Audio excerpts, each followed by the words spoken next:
The StarCon Federation has reached its decision. Roger Wilco, please step forward.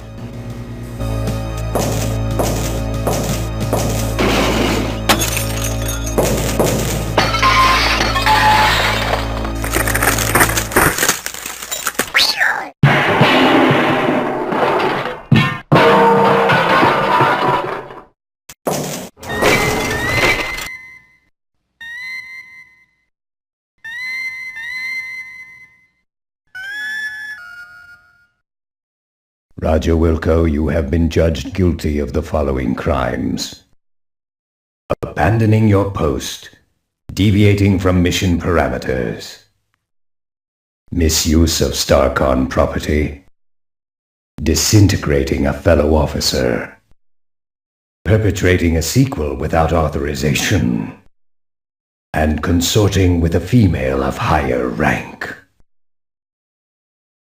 Do you have anything to say for yourself before we pronounce sentence?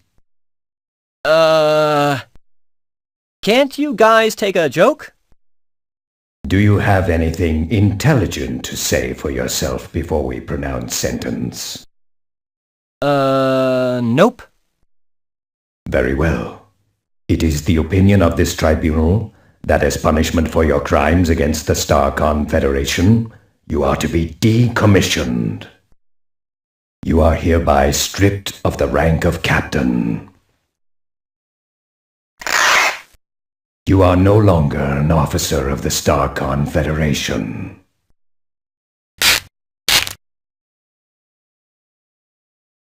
Your enrollment at StarCon Academy is hereby terminated. However,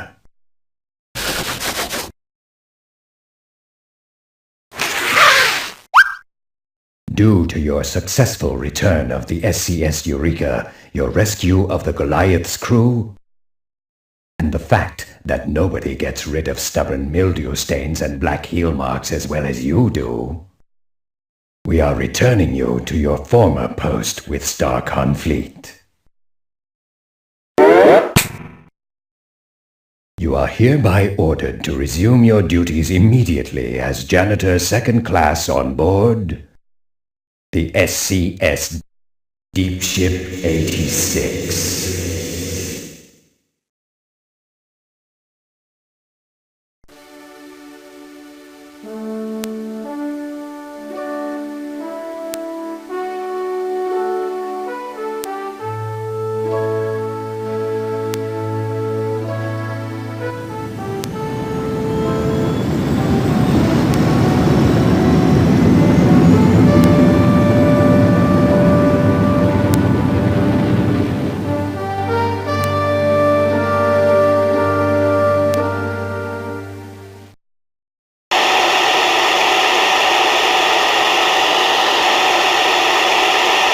Attention all hands. This is your commander speaking.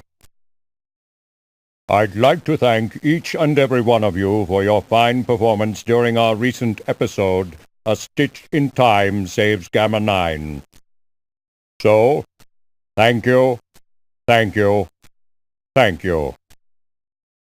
Thank you, thank you, thank you, thank you, thank you, thank you, thank you, thank you, thank you, thank you, thank you, thank you, thank you, thank you, thank you. Thank you, thank you, thank you, thank you, thank you, thank you, thank you, thank you, thank you, thank you, thank you, thank you, thank you, thank you, thank you. Thank you, thank you, thank you. As a gesture of appreciation, we're putting in for shore leave on Polysorbate 60. Enjoy yourselves, and don't do anything I wouldn't do. Kielbasa out. Meanwhile, in a deserted warehouse just outside the galaxy...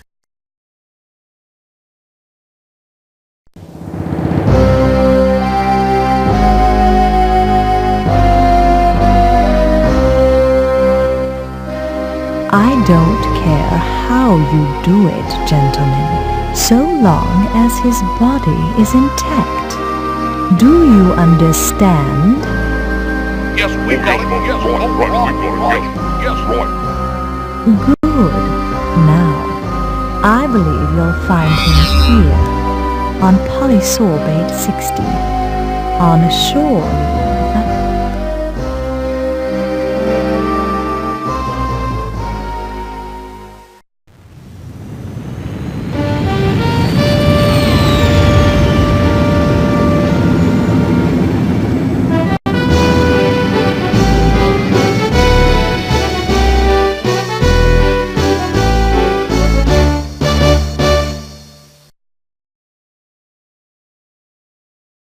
Okay, I'm ready. Energize!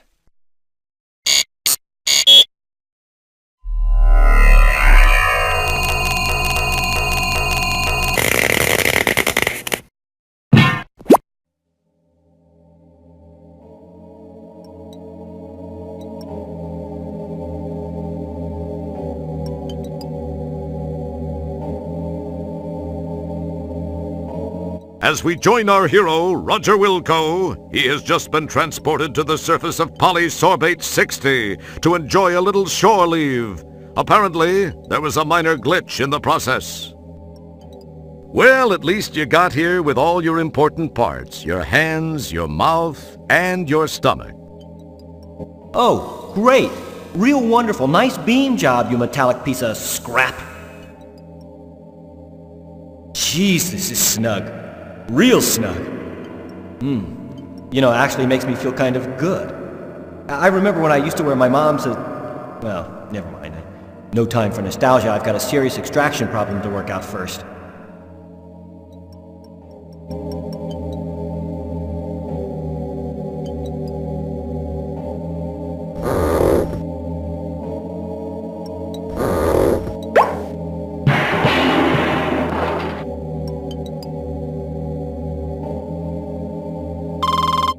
Thank you, my good man.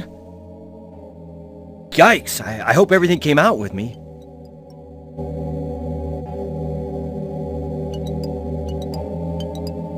Upon grabbing the ID card, you notice the picture on it is of a rather homely-looking alien type. Guess everyone can't be as fortunate as you.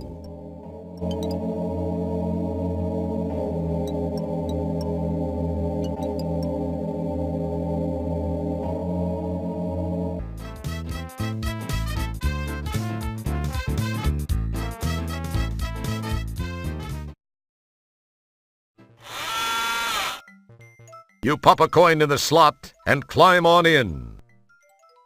All right, I'm looking pretty good. Fire away.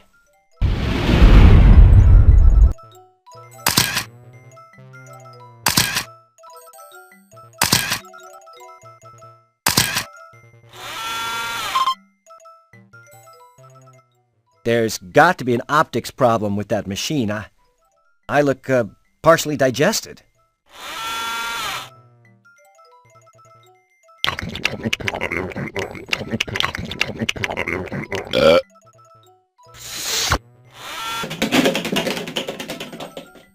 Good thing you didn't opt for that second set of prints after all. Guess that guy won't be filing any complaints with the Portable Business Association.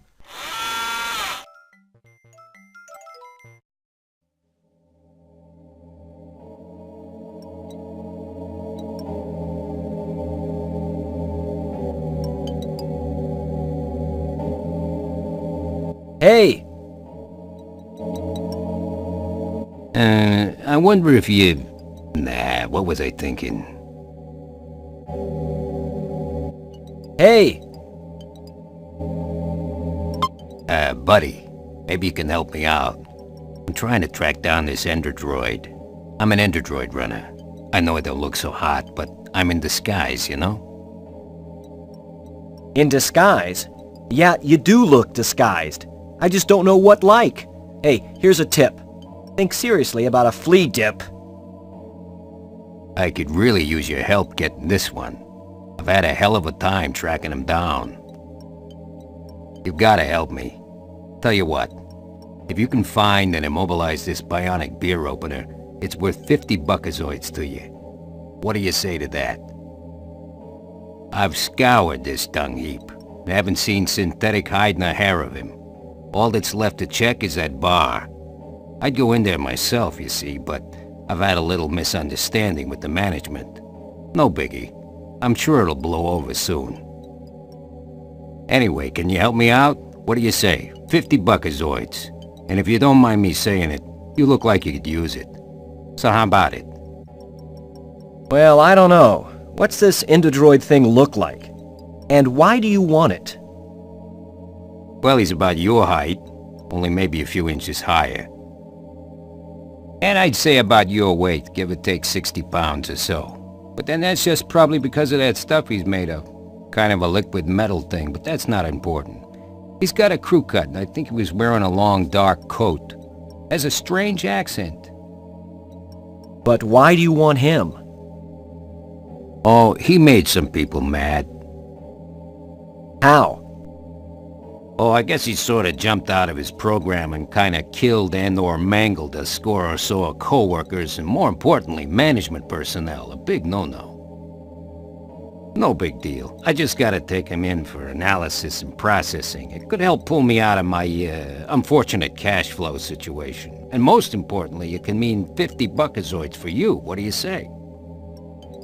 Well, I could use the buckazoids. I'll see what I can do. Great. You won't regret it. You're gonna need this data quarter. It's been modified to only be sensitive to certain unique components like droidium, something only an Endodroid would be composed of. This'll help you root him out. Good luck. Let me know when you've got him. Thanks. I gotta go check in with the home office. I'll check back out here a little later to see how you're coming along.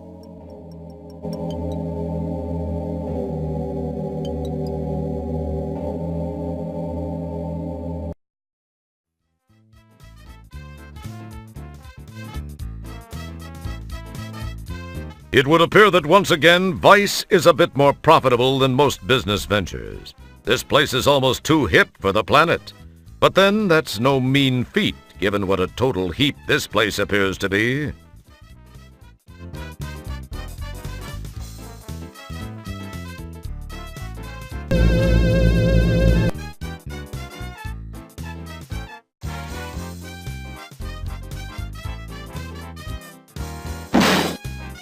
Well, that wasn't too bad for a borderline physical specimen like you. It didn't quite get the job done, though. Nah, you still haven't convinced the door to yield to your obviously superior physical presence. Wow, you really did it! Not exactly the subtlest of entry techniques, but effective. That's pretty macho for the likes of you. Who would have guessed you'd have the makings of a Starsky or a Hutch, or a Tango or a Cash?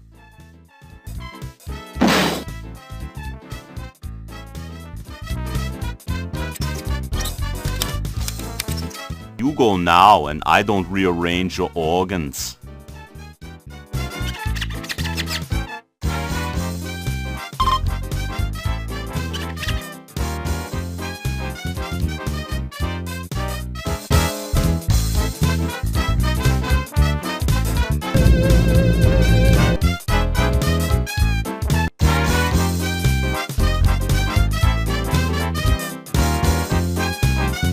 You snag a buckazoid off the Waitron. How cool you are.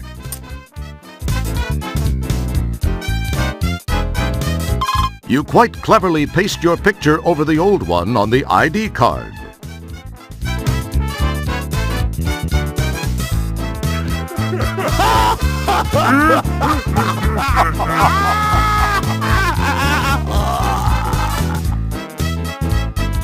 You hear them say, "Geez, our skimmer's double hovered. We gotta run."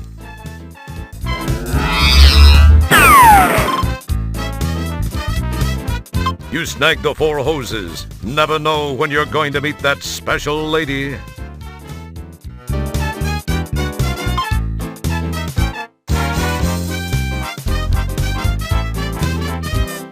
The canister snaps neatly into the conduit opening.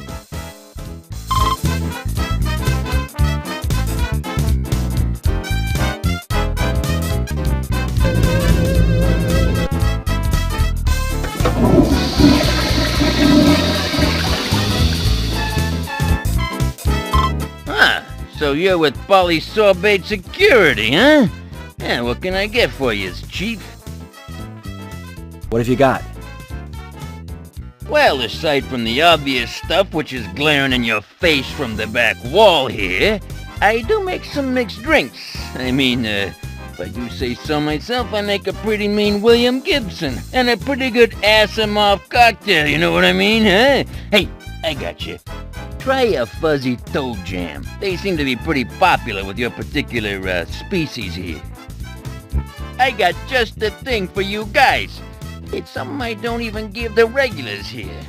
What do you think, eh? Make me a double uvula spritzer. Twist a fleck rind, and I want it hacked and whipped, not like one of those shaken or stirred sissy drinks. Okay, coming right up, Chief. Listen, this'll take a couple of minutes, but feast your eyes on the making of it, alright? Oh, that's just fine. Take your time, my good man.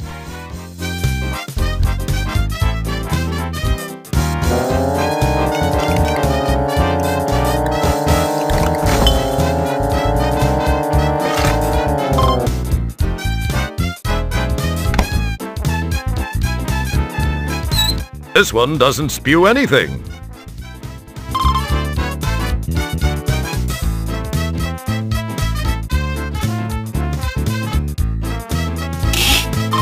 With a flick of your very supple wrist, you pull the conduit loose from below the valve. Oops!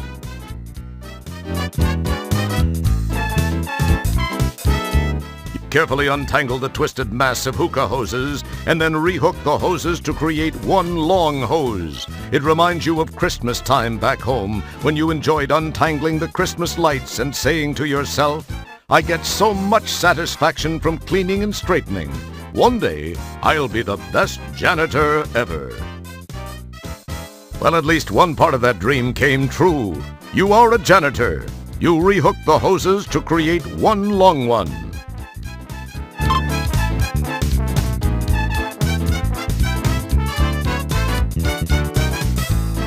The hookah hose is now attached to the leftmost conduit.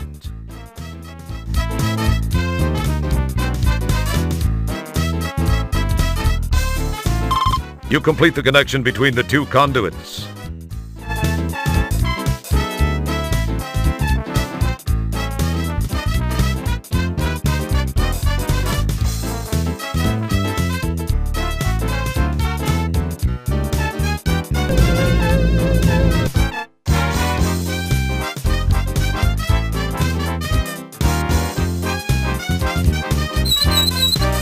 Nitro begins to flow through the tubing and into the conduit.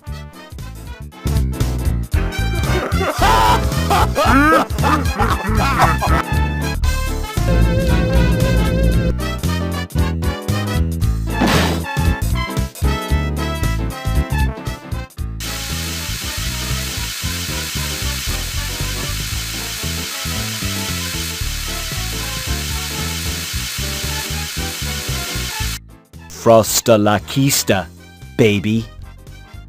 Wow, it worked! This dude's in a deep freeze. But now what are you going to do with him?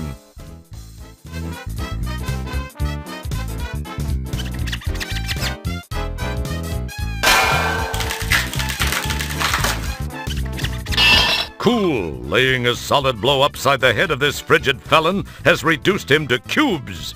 He's not too hard to handle now.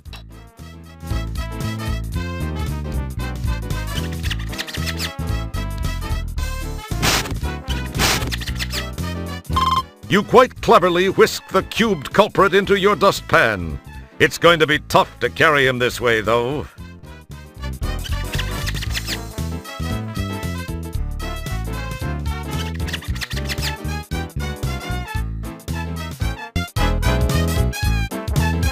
Drat! It appears that the bartender disconnected your cleverly concocted hose link while you were gone.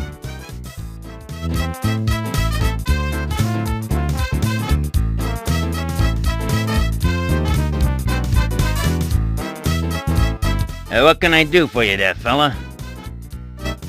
What have you got? Well, aside from the obvious stuff which is glaring in your face from the back wall here, I do make some mixed drinks. I mean, if I do say so myself, I make a pretty mean William Gibson and a pretty good ass-em-off cocktail, you know what I mean, huh? Hey, I got you. Try a fuzzy toad jam. They seem to be pretty popular with your particular, species here. I got just the thing for you guys. It's something I don't even give the regulars here. What do you think, huh? Okay, you got it, pal. What can I do for you there, fella? Make me a double uvula spritzer. Twist a fleck rind, and I want it hacked and whipped, not like one of those shaken or stirred sissy drinks. Okay, coming right up, Chief. Listen, this'll take a couple of minutes, but feast your eyes on the making of it, alright? Oh, that's just fine. Take your time, my good man.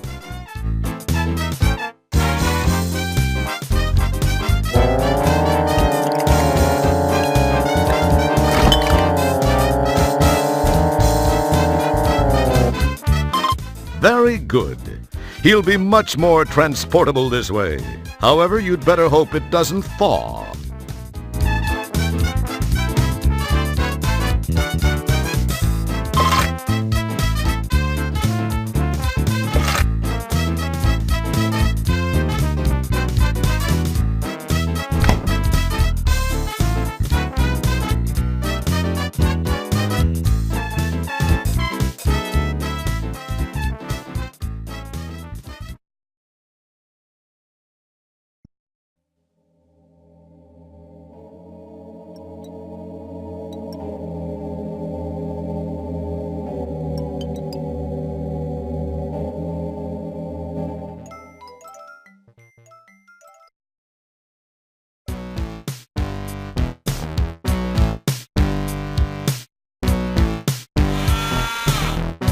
Here's your cubed compadre.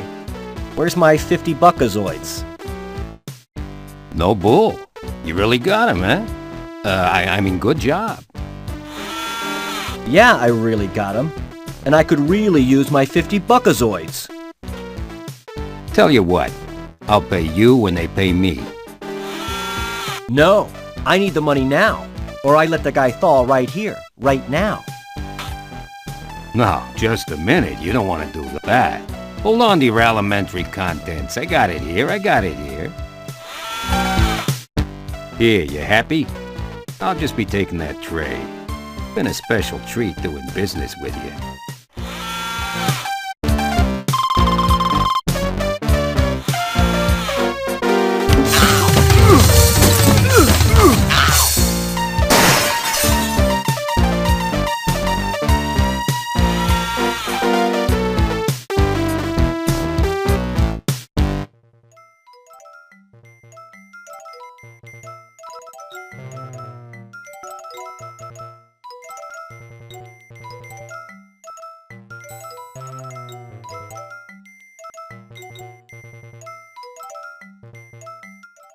So this is Stooge Fighter 3. Doesn't look so tough to me. Say, partner, care to indulge in a friendly game? By the way, the name's Jerkwad. What's your mama call you? A mistake. But my friends call me Roger. Roger Wilco. Well, it's darn fine to meet you, Roger. So, what do you say to a friendly little round of Stooge Fighter 3?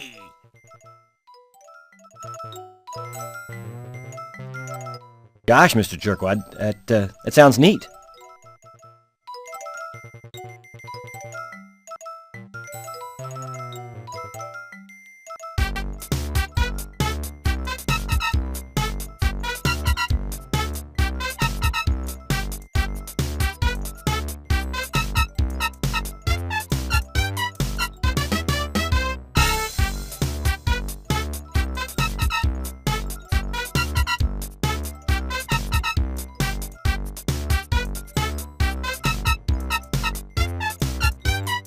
Let's get ready to rumble!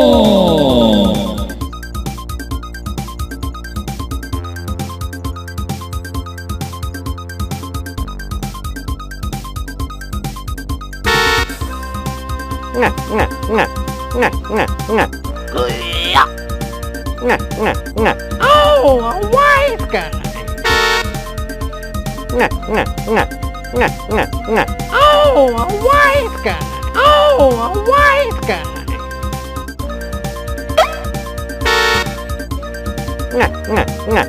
Oh, a wise guy.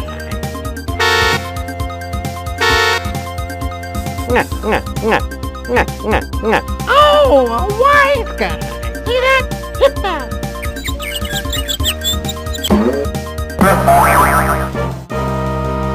Quelly Joe wins.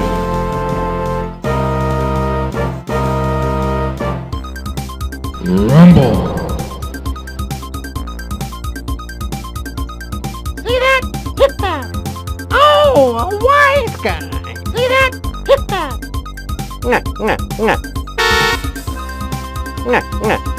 Oh, a wise guy. See that? Hit that. Oh, a wise guy.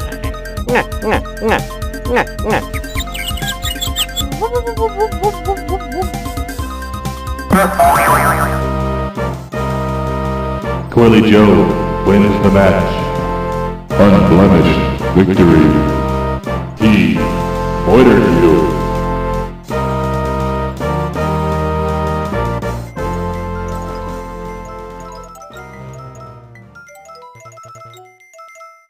Wow, man.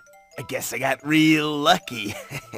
Or maybe you were holding back on me.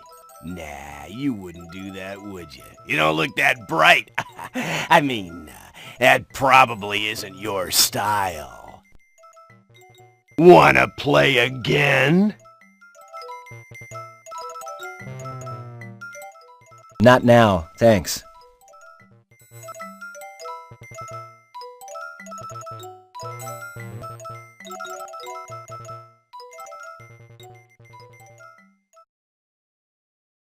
Hey! Say, you look familiar. Didn't I kick your butt in a huge robot once? Oh yeah, that. I hope to forget that. It was the beginning of my undoing. I was a laughingstock around the company in the final days of Scumsoft. Oh well, if that hadn't gotten me, some of my other creative management techniques would have. In looking at the big picture, I suppose that arrangement left me with all my physical assets intact. Not a single other thing, unfortunately. I'm humiliated to admit that I have, on rare occasion, resorted to selling cheat sheets for arcade games. I've got to maintain a fairly, modest profile, I guess you could say. Time heals wounds and all that. Plus, maybe I can avoid a premature termination. Wow, that's all very interesting. And very boring, if you don't mind my saying. What I want to know is, can you sell me a cheat sheet for Stooge Fighter 3? Well, I think I may be able to facilitate that. I may have one in stock. Okay, here's what I need from you. A nice new bottle of Cold Swordian brandy. If you can deliver that, I think we can call it a deal. My people, I'll be waiting to take delivery from you so that we can put a bow on this deal. Catch you later.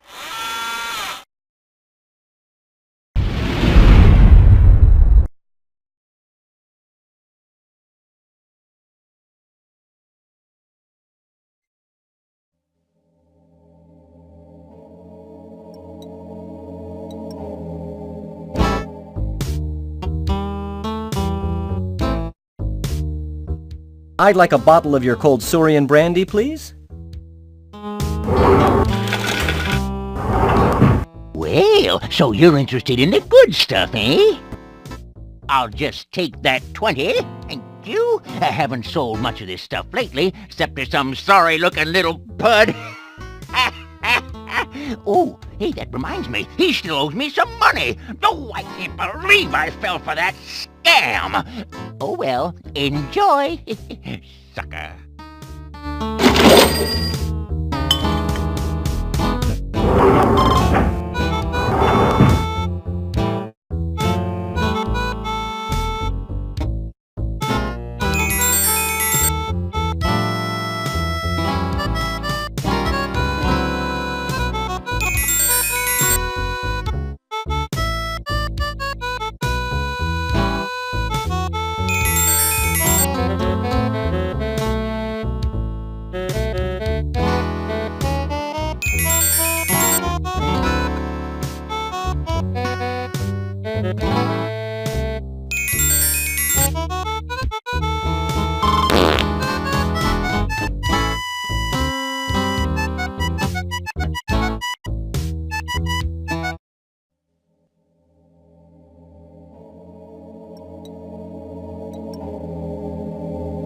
Yes! Mr. Wilco, I'm most pleased you've chosen to do business with us. You're just in time, too. I have another party on his way interested in the same item. Oh well, his loss. Well, I'll take that off your hands. Now, per our agreement, here's your cheat sheet. I'm certain you'll find the game much more interesting now.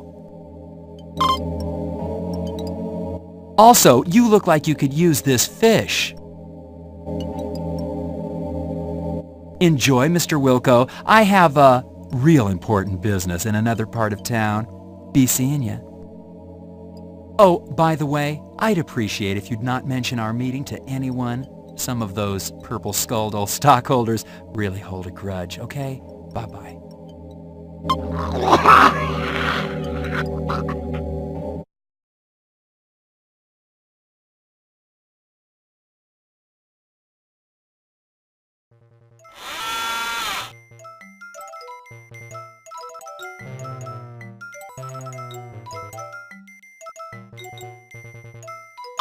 It's the Stooge Fighter 3 cheat sheet you got from Elmo. To guarantee a win, the cheat sheet says, when at the choice screen, press the machine's letter buttons in the following order: A, B, B, A, C, A, C, A. Then, be aggressive and attack as much as possible using your new secret weapon.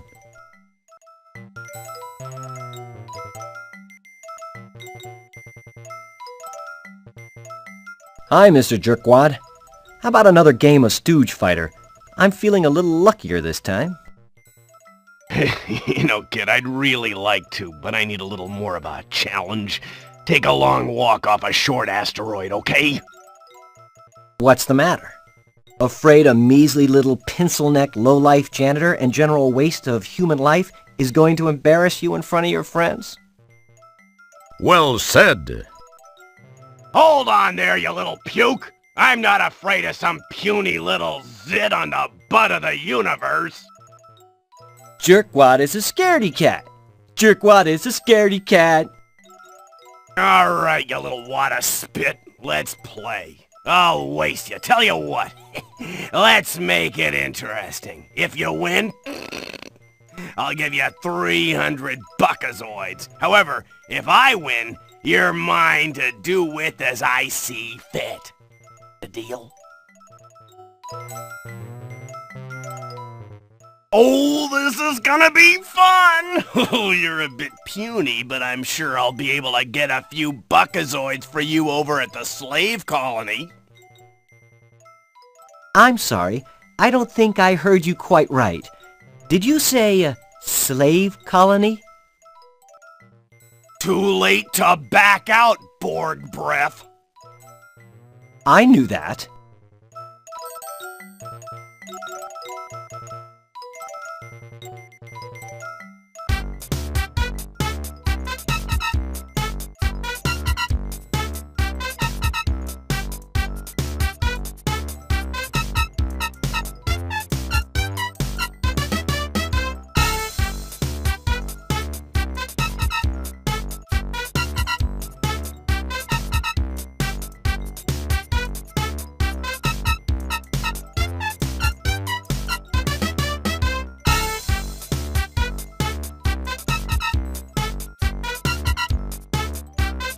Let's get ready to rumble! Oh, a wise guy! Oh, a wise guy! Oh, a wise guy! Oh, a wise guy!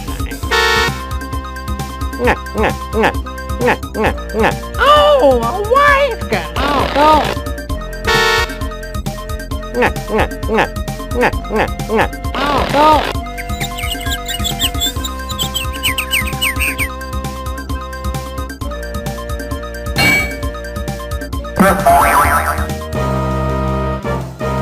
Big Mo wins. You loitered him.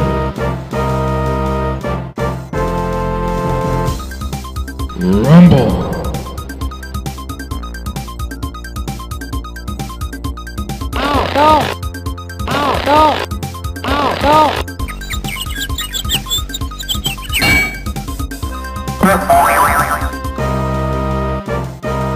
Big Mo wins the match. Choice victory. You murdered him.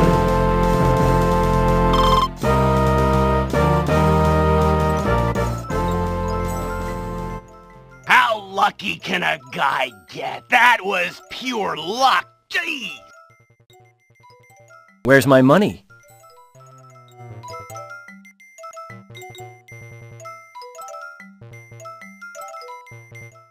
Here.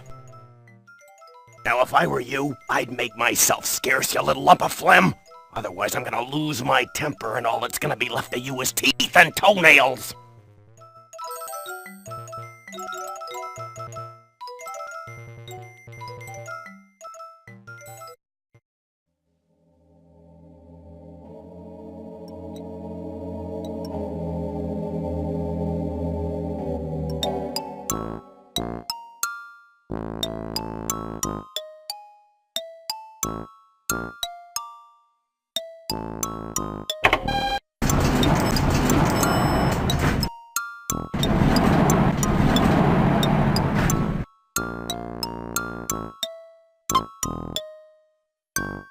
He seems to be ignoring you. Excuse me. I'd like a room, please. Really? I mean, really? Well, I think we got one or two for a couple of $100 buckazoids a night. In advance, you understand. I believe I have a prepaid reservation provided me by StarCon. I got no reservations from any StarCon. I got no reservations, period. I do a cash business. You want a room, cough out the buckazoids. So that's, 200. Well, okay. 200? Don't you listen, son? I said 300. That's 300 a night. And I don't include any weird pets. Them's extra. I could have sworn you said... You calling me a liar? I don't need no guff from the likes of you. This is the finest lodging on the planet, son. If you don't like the prices, you can just take your sorry, pinkish carcass out of here. Well, 300? Okay, but give me your finest room then. The finest room? Yeah, right. You got it, buckaroo. Best in the house. Coming right up.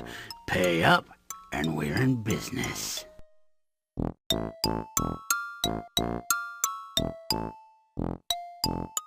Okay, son, you just scribble your old Bill Shatner on the register screen and I'll get your key card. It's as fine a room as you'll find on this orb. You have a brief moment of what you think is cleverness.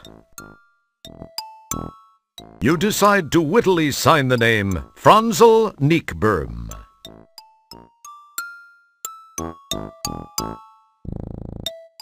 Okay, here's your key card. Don't lose it.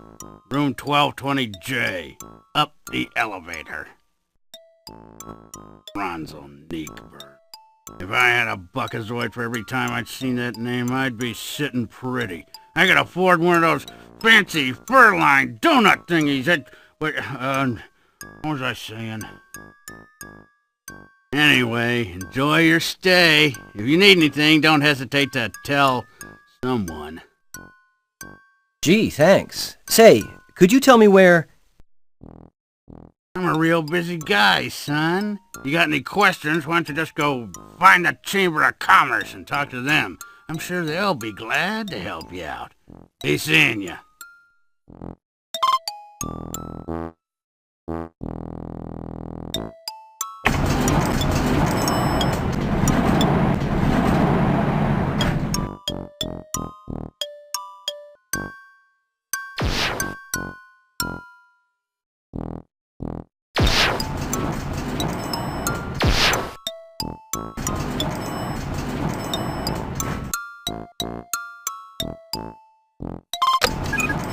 Just as you are about to insert the key card so you can go inside and check out your new digs, you notice those two goony-looking dudes from the lobby walking in your direction at a rather deliberate pace. Perhaps they're going to welcome you to the place or show you where the ice machine is.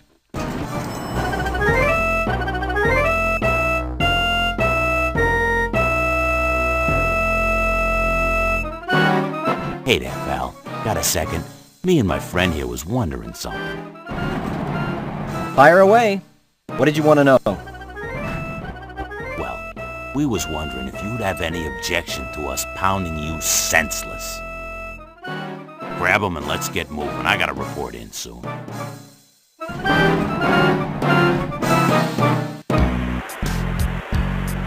You puny little scumbag.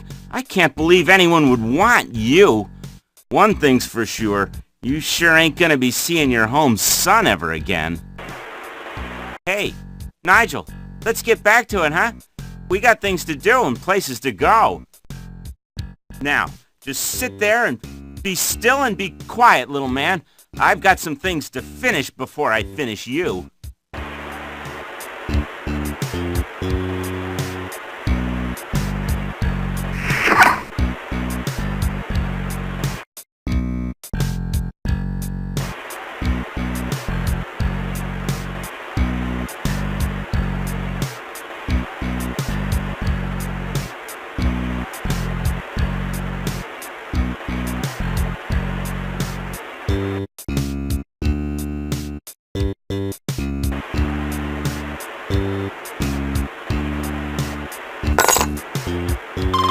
Hey, what the fu- I don't want to see you move another inch or I'm gonna slice you into nice little bite-sized pieces. Now, can it?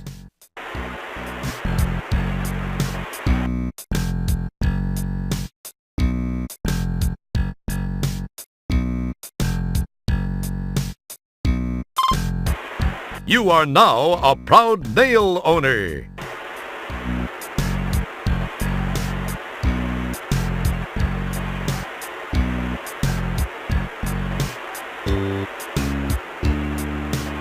Good thinking. The nail proves to be just what you needed to free yourself from those handcuffs.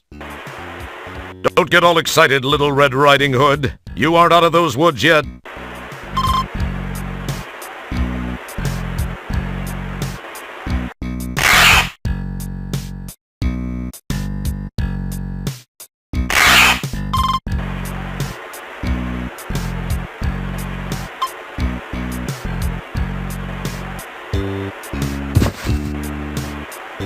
You carefully lay the rug on the floor. Even though you were never known for your interior decorating talents, you feel very satisfied with the location you have chosen.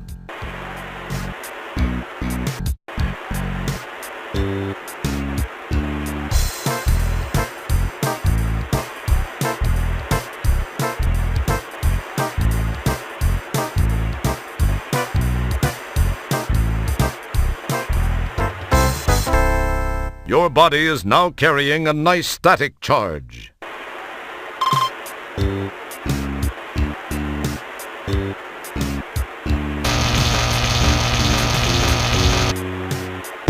Wow, the static energy you built up discharged, frying Lard Boy's circuitry. Did you actually think of that, or was it just luck? Smooth move. You've got his keyring.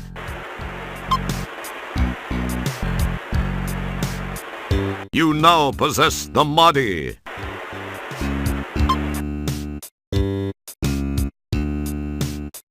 Your search through the CDs reveals a bunch of typically boring multimedia magazines. A multimedia phone book. Too bad there aren't any phones around here. The Outpost Project Survival Guide. Successful People Managing Techniques by Carm Trebus. Funny, it's empty. MF-DOS for idiots, morons, and phoebes. Turing Xenon on 5 buckazoids a day. Discovering your inner maggot. How to become assigned to being a corporate creative genius without really trying. This might be worth checking out. It's a copy of Popular Tektronix.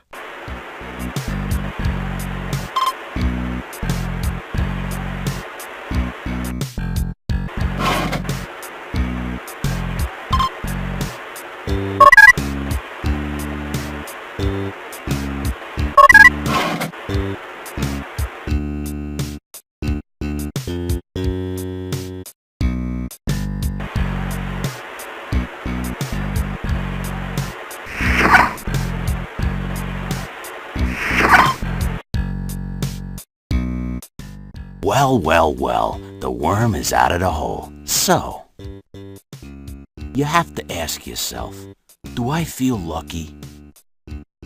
Well, do I, punk? You poke and prod amongst the moddies until you find a moddy labeled churlish. Being intrigued by the word, you glom it. Incidentally, you might want to look up the word churlish before you do anything stupid.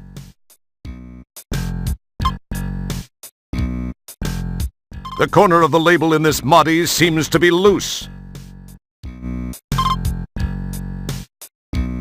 Thinking it was the churlish moddy, he pops it in place.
Here's your fish!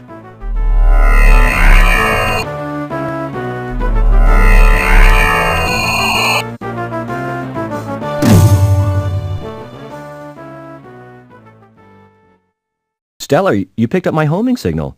I can't believe I actually made it work. Now no one can say I spent a little bit too much free time in the bathroom with Popular Tektronix. Popular Tektronix? Who are you trying to kid? I know what you were reading in there. What was that voice, Roger? I thought I heard something. Pay no attention, Stellar. It was probably just a mechanical flatulence from the ship. Anyway, we received a transmission from a nearby StarCon communications monitoring platform. They told us of some unusual signal originating from the area of Polysorbate 60. We dialed it in, scanned the coordinates, and found you. So what are you doing in this sector, Stellar? I thought you were stationed on the SCS Heinz 57. I am. I had some leave accumulated and decided to take it. This is kind of embarrassing for me. I actually came to see you. I've been thinking about you a lot lately, and I was curious about what you'd been up to, so I decided to visit. And when I arrived here, I found you had just left for shore leave on Polysorbate. I decided to follow you down and try and catch up with you. When I got to that dump of an inn and found you'd been kidnapped by those thugs, I searched around, but could find no trace of where they'd taken you. That certainly is a strange place. I decided to beam back up to the deep ship and try to locate you through your transport communicator signal. When I'd returned, I found you'd left it up here on the ship. I didn't know what to do then until that call came through from the StarCon installation. You're a lucky man, Wilco. Yeah. I guess I am. If you hadn't gotten there when you did, I'd probably be a victim of some serious cement poisoning after those geeks chucked me off that balcony. Terrace. What? Well, actually, it was a terrace. Whatever. Thanks, Stellar. I sure owe you a big one. I'd sure like to collect that sometime. But let's talk about you and me. Perhaps I could take you to dinner sometime soon. I'd like that, Stellar. I'd like that a lot. The thing is that I kind of have a relationship with another, and I wouldn't feel very comfortable about that. I mean, it wouldn't be fair to her. You understand? Not to mention the fact I'd be wearing my sphincter for a necklace if Beatrice ever found out. I hope you do understand, Stellar. I like you. I think I even more than like you.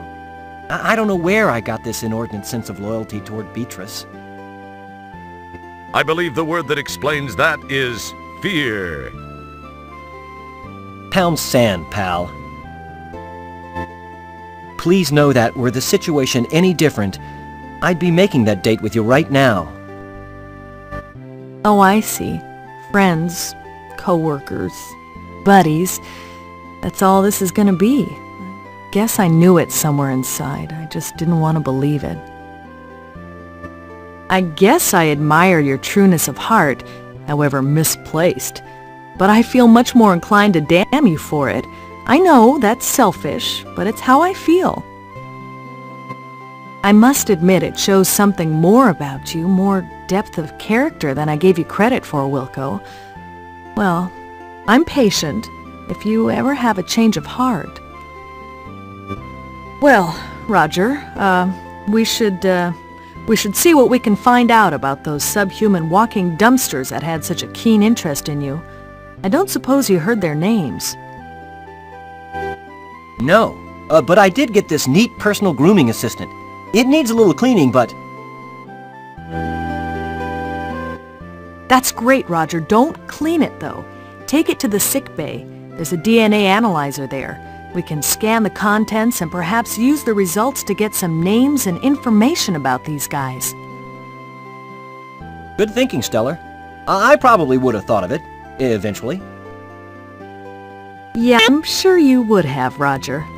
Look, I've got to go to sick bay and get some treatment for my back after that not-so-graceful rescue. Oh, yeah, that. Sorry. Well, I'll see you there.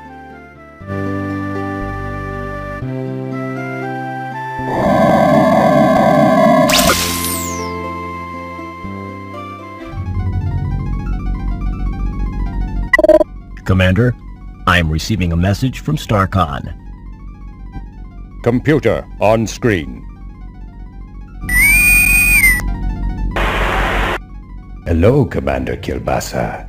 I have a new directive for Deep Ship 86. This is actually a special request from me, Commander. As you may know, I served with Admiral Bluntfang during the Fallopian Campaign. Admiral Bluntfang's widow is involved in building an off-world retirement community. They are almost finished, but have requested assistance from Deep Ship 86. Commander, please extend her every courtesy. You know, if things go well, this would not look too bad in your personnel file. I will let Sharpay, the Admiral's widow, explain further. Hello, Commander Kilbasa. As Admiral Toolman mentioned, we have almost completed our project here, but could use StarCon assistance. To be honest, Commander, I pulled a few strings, but this is an important mission, I assure you. Since you are scheduled to be present for the dedication of the Golden Light Year's retirement center anyway, I hoped you might alter your travel plans to accommodate an earlier arrival. From the information provided me by my old friend, the Admiral, you would be able to warp here within a few hours. I require some assistance from your ship, as well as one of your crew members. Allow me to explain.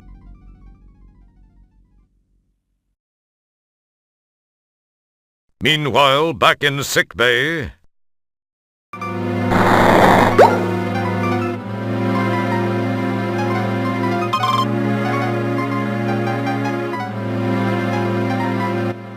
I'm sorry, Mr. Wilco. The sequencer is for use by trained personnel only. Obviously, you don't fit that description. I'm afraid I can't allow you to use it. Come on, Cheba, be a pal. Who'll know? I'm sorry, Mr. Wilco. It's a StarCon regulation.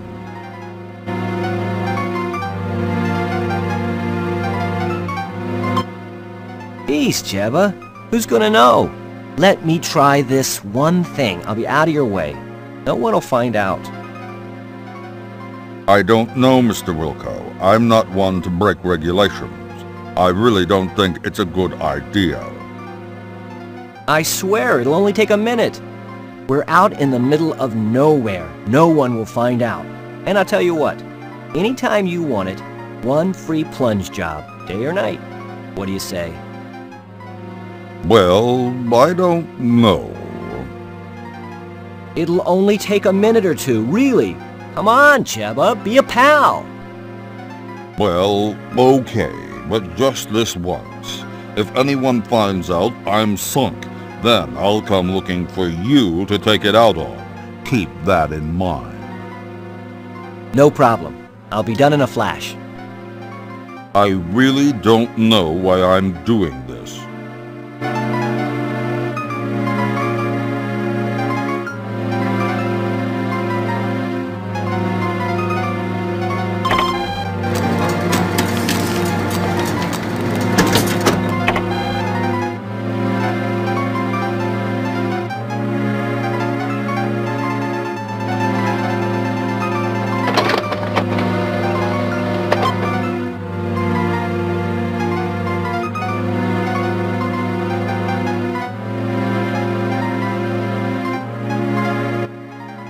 Neat. I've always wanted to try one of these on the compost.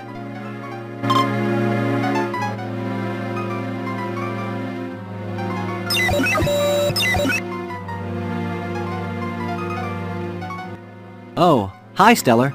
I hope your back's feeling better. They just finished treating me, and it is starting to feel better. However, I was told to lay off rescuing people for a while, especially you. So, did you have any luck? I got some information from the sample I ran through the DNA sequencer. When I tried it, all I got was a name. All it said after that was that the file is closed. I wonder why that is. I don't know for sure, Roger, but it seems a bit suspicious. When a file is marked like that, there's usually a very good reason. Most frequently, it indicates the file is closed for intelligence purposes, or it's legally sealed by some judicial body. In the case of those tubs of guts that grabbed you, I'd have to say it's not a government agency directly behind it. It sounds more like someone with access from the outside to a friend or two inside. A more paranoid person might say this smells way wrong. Then again, when did you last change your socks? If the files are sealed, then we have nothing to go on. True. The only thing I can think of is that they may be accessible by jacking into cyberspace. I've never done it, but I know it can be done. So I guess this means you won't be trying it first. I'd love to try it, but I can't since we don't know how. Well, actually, I read it can be done with the help of a CyberJack and headset and a Cyberspace Jack interface module. The article said there are several things to access out there and that there's a vast library of files to browse. It said that the Information Superhighway project is a little behind schedule, but that there are some operative areas. Other than that, I don't have a clue as to how we can gain any information about them. So you think this cyberspace thing could work? Well, I can only tell you what I've read. Navigating it takes a little patience, but I think it's the only option you have. I don't know if you'll locate a CyberJack and headset. Because of the delays in the project, they've become more like collector's items than marketable, functionable products. We do have CyberJack modules built into the compost. That's true. Of course, we won't know anyway without the jack. That bites. I wonder where we could find one of those. I wish I knew, Roger. There must be some place. Attention! We are now orbiting the Delta Berxalon 5 colony as requested by StarCon. Most of you know your assignments as they have been broadcast to your composts. Please represent StarCon properly. Kilbasa, out. You better get moving since you don't know yet what your assignment is. I have some checking around to do. We'll talk later. Thanks, Stellar. I'll see you soon. Maybe we can work in that dinner.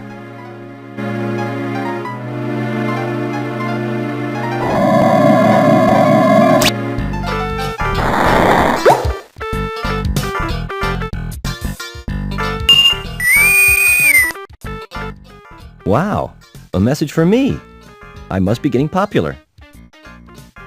I wonder what it is. Wilco, Commander Kilbasa here. I have a special assignment for you. A crew person of special skills is required on Delta Berxalon 5. In the spirit of StarCon cooperation, we have decided to offer them your assistance. Transport there immediately. Kilbasa out.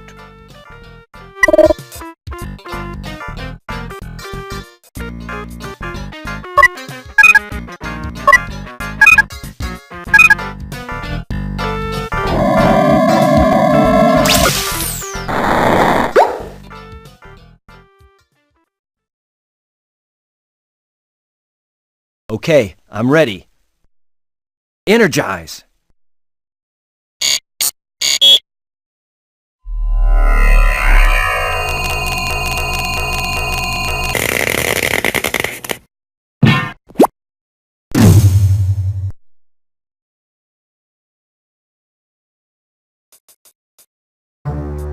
Commander Kilbasa and that other guy look like they're just finishing up a conversation.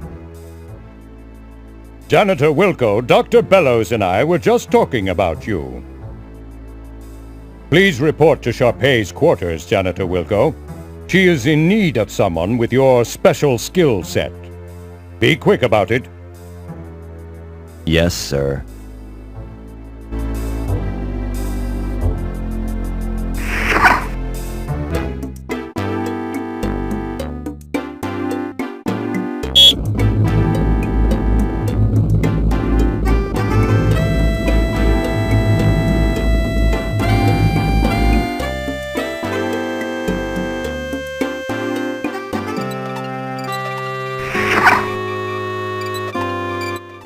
Janitor second class, Roger Wilco, reporting as ordered, ma'am. Wilco, you say? Yes, ma'am. Well, Mr. Wilco, I expected you here some time ago. I've been kept waiting for minutes now. I'm very sorry, Matt. Save the pathetic whimperings for your StarCon superiors, which I would expect includes everyone and everything on the food chain over there. Ma'am, I came as... Young man, I lack the time, and most importantly, the patience to indulge you as you whine your way from one excuse to the next. May we please just begin? Sorry, but I wasn't briefed on what tasks would be required of me. You are a janitor, Mr. Wilco. What do you think I want from you, a heart transplant? What has become of Starcon? When my fifth husband, Admiral Bluntfang, served, the crop of up-and-coming cadets seemed to have such promise. I recall this one rather striking cadet who... well, never mind that. But you... I pray you do not typify what might be slithering down the halls of our formerly prestigious academy. That is one thing I do not look forward to witnessing. Get to work, Mr. Wilco. You'll find a mop and a bucket right over there. I have no time to devote to your education. That would take a lifetime, and the most copious amount of patience a universe could muster. My life is soon to expire. Please, just clean. I must rest now.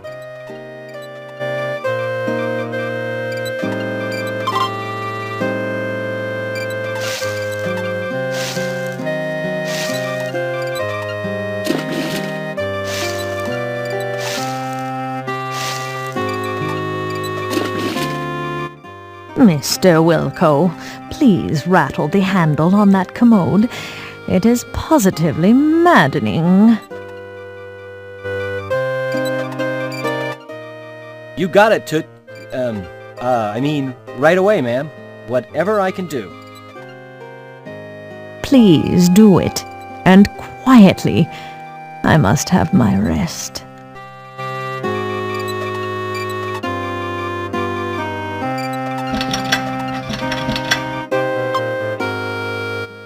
Mr. Wilco, it is time for me to take my meds.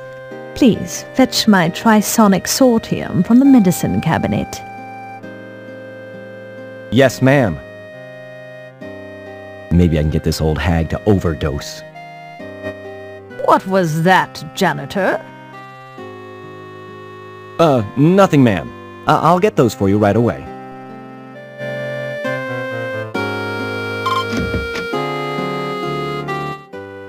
I can't find her medicine. I don't think she knows what she's talking about.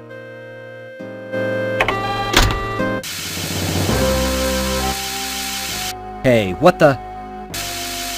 While we await a fully formed thought from Roger, it should be mentioned that there seems to be some sort of gas entering the room through the left vent. Hey, there seems to be some sort of gas entering the room through the left vent. I seem to be in a world of deep... Ah, jeez, the door!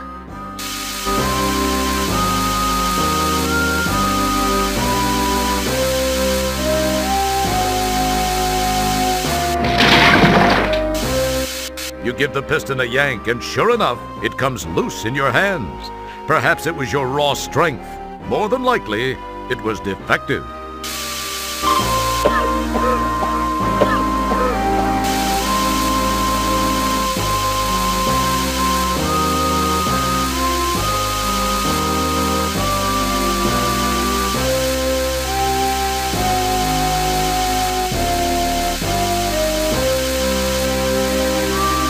Good thinking! Wedged in the door, the manual override control causes the piston to strain against the door. It pushes a few inches and seems to strain at that point.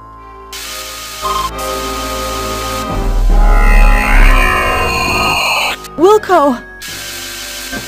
Oh, hi, Stellar. What are you doing here? There's no time to talk, Roger. We've got to get out of here now! 1, 2, 3.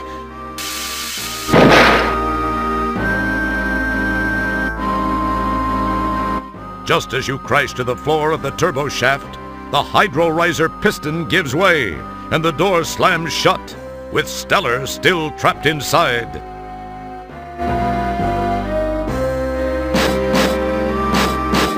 You claw and pull at the seams of the bulkhead door, but to no avail. Just then, you hear and feel an explosion which seems to have come from behind the door.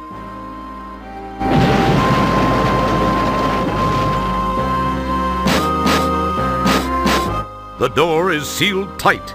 You can hear no other noise after the ear ringing from the blast subsides. My God! I can't believe this! It can't be happening! She was... I was... Stella!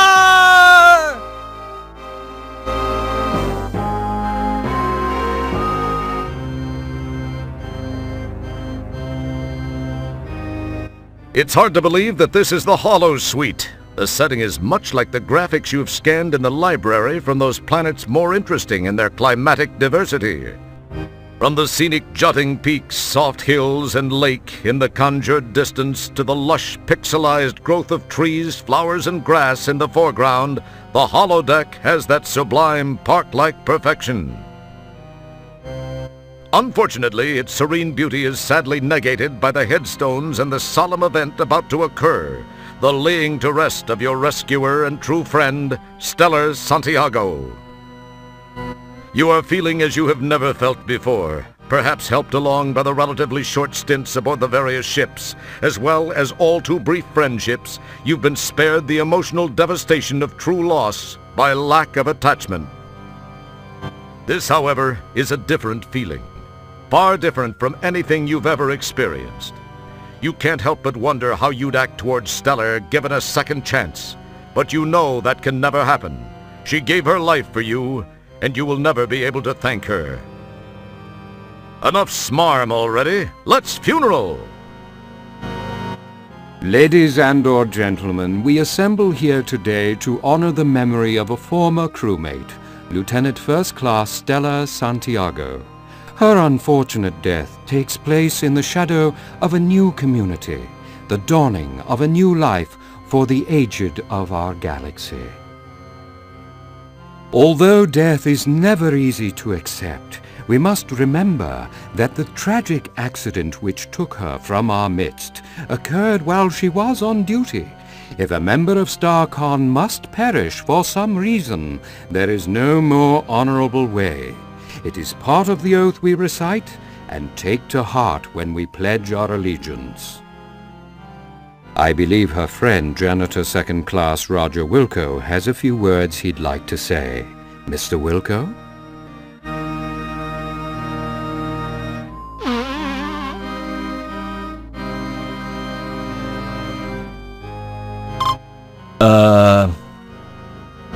I only knew Stellar for a short time. I wish I, could have gotten to know her much better. To have had a deeper understanding of this, person I was proud to have called friend. Of my friend, I can only say this. Of all the souls I have encountered in my cleaning, hers were the most scuff-resistant.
Wow, a message for me. I must be getting popular. I wonder what it is. Roger, help me. I only have a moment. They faked... Stellar, what happened? The picture's gone. You're alive?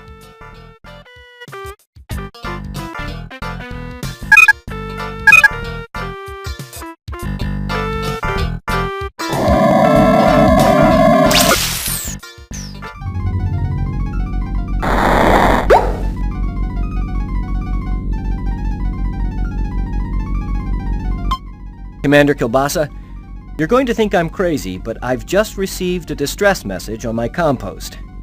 And it was from Stellar. Wilco, have you been whiffing cleaning fluid again? I'm absolutely as sane as I've ever been. She's being held on Delta Berxilon by Sharpay. Wilco, do you realize how irrational that sounds? We buried Stellar. You were there. Maybe you need a rest. Take a couple of hours off. Sir! Wilco, we have our orders from StarCon and we'll be carrying them out. Drop it, Janitor. Leave the bridge now, Wilco. I've made my decision.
Welcome to Holosuite Program 5551212, the Volga Nerve Pinch.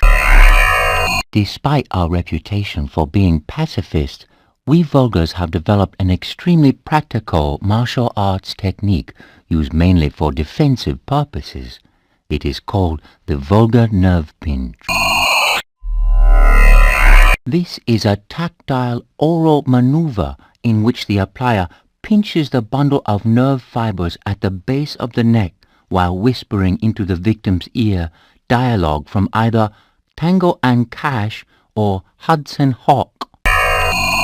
This particular combination of nerve stimuli and loss of cerebral control due to the torturous mantra of movie dialogue results in a searing flash of pain and then unconsciousness.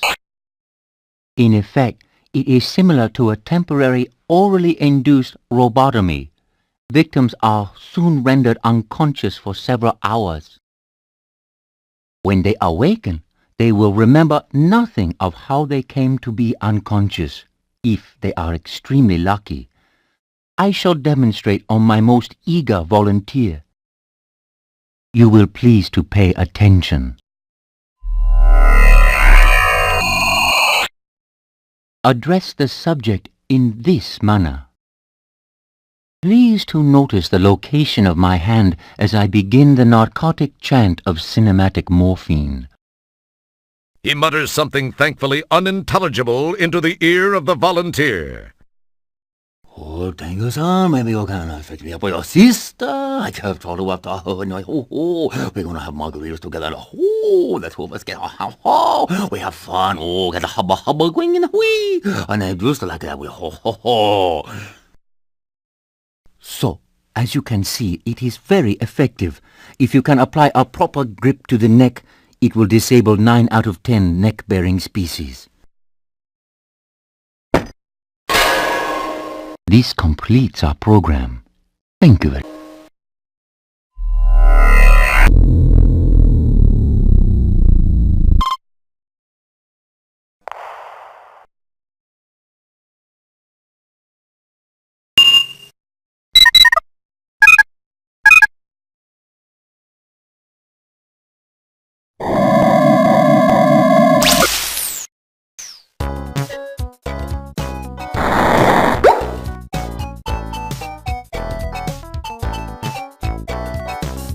Hello, Roger. Please join me in consuming something. Thanks, Sydney. You seem uptight. Say what? Upright? What are you talking about, Sydney? Uptight was the word. Perhaps that is too archaic a reference for you. It would have been more effective to say that you seem concerned. Oh, yeah. I do have a thing or two, well, at least something on my mind. I am sorry to hear this. I hope your concerns are soon alleviated. Thanks, Sid. I do have to come up with some solutions. Sydney, I have a favor I'd like to ask of you. Flame away, Roger. You know I'd give you my right appendage if you needed it. Funny you should say that, Sydney. I kind of have this situation where that very item could come in handy. Really? Well, I was merely saying that metaphorically. You really are a great friend, Sydney. That'll come in real handy. I can't thank you enough, Sydney. Well, if you really are seriously in need of it, I suppose I could lend it to you. You will get it right back to me, won't you, Roger? Oh, yeah. You bet your nut flanges, Sydney.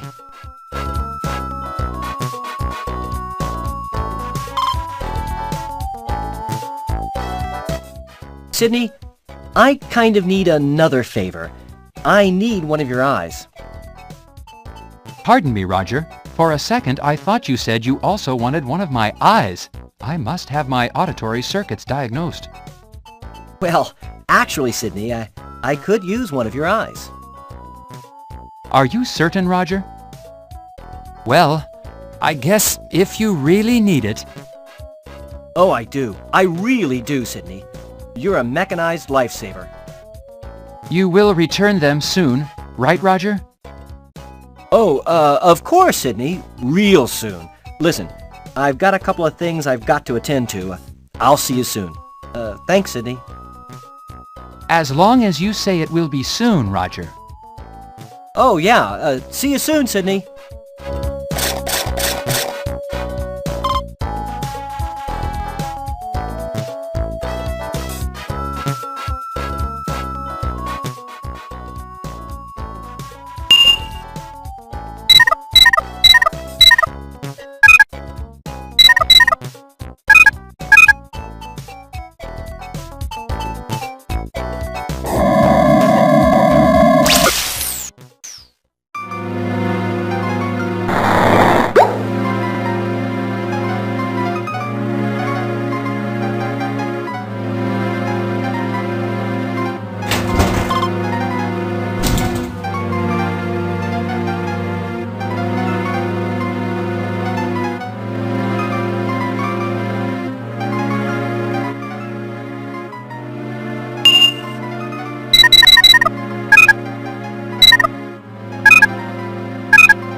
Ooh, boy, I got you with my fingers in your Kurt Russell. Now you can't get away. I got you now that you've got a hard to believe this is a real job.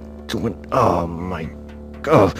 So how come you're not going down? I got you with your mumble jumbo and your hobbit chubby. Ooh, boy, if I only could, I would. Jeez, why don't you step outside, pal? I got you with this. I think I broke a fingernail here.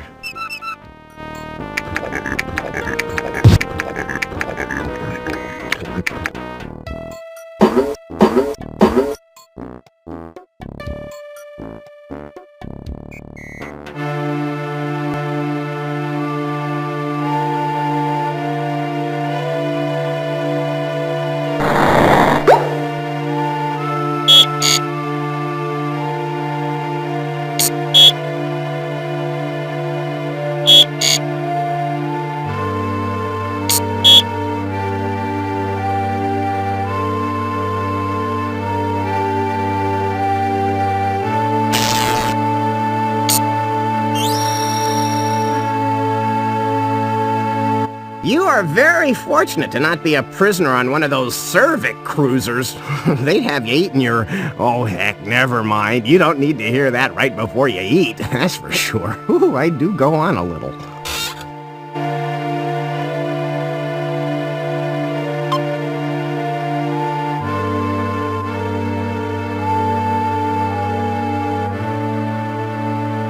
Now it has some cool ears.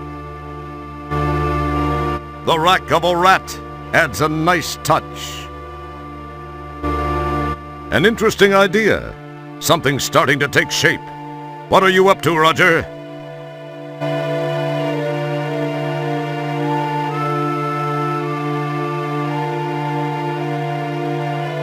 A touchment of that adds something more to your work in progress.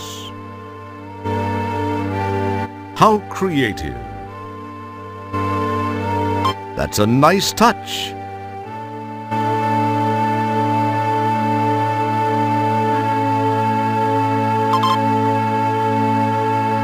Whoa, I see you have a visitor. I'll leave you two alone, but you know the rules. 10 more minutes and they have to leave. Yikes, it's a good thing Dorf's so vain about wearing his prescribed much thicker glasses. That was too close. I nearly dampened an undergarment.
Enjoy. I'll be back to pick up the cart. With the force field on, I trust you won't be going anywhere. I have some matters to attend to now.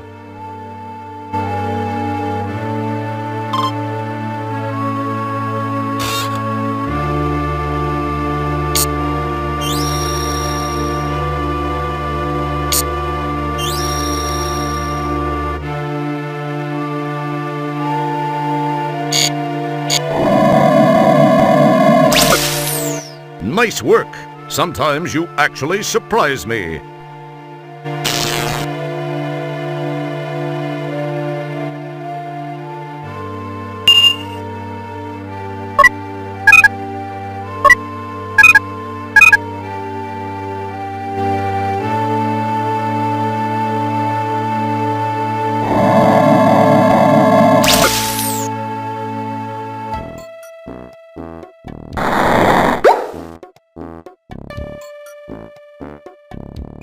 Good thinking.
Ooh, boy, I got you with my fingers in your Kurt Russell. Now you can't get away. I got you now that you've got a...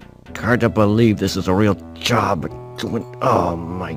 Oh, So how come you're not going down? I got you with your mumble jumbo and your hubba chubba. Oh boy, if I only could, I would. Jeez, why don't you step outside, pal? I got you with this. And, I think I broke a fingernail here. Smooth move. You've got his keyring.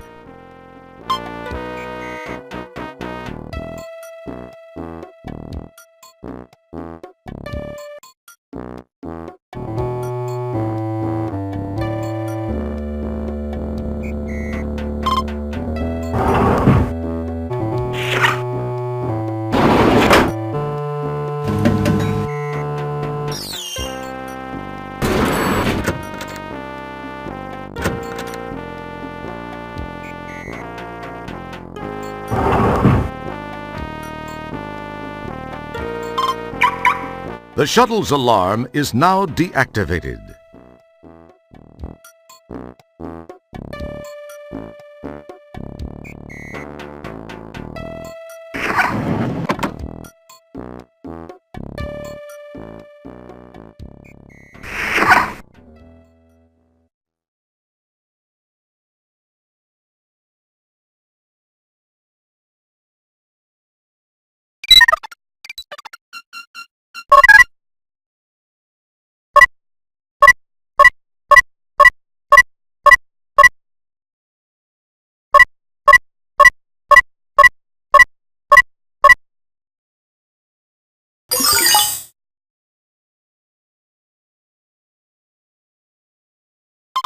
Let's see if this sucker works.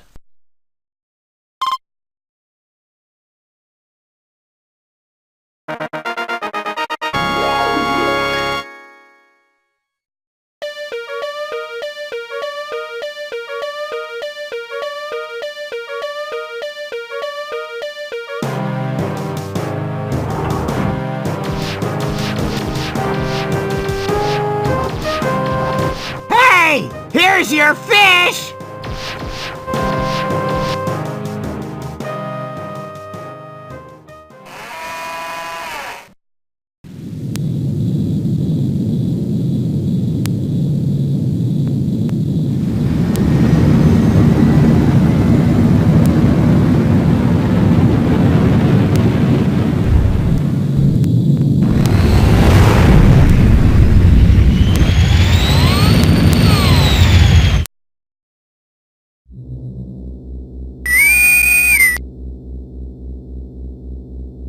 Janitor Wilco, what are you doing? You have no authorization to take that shuttle. To make matters worse, you have launched into the middle of a super double reverse anti-anomaly.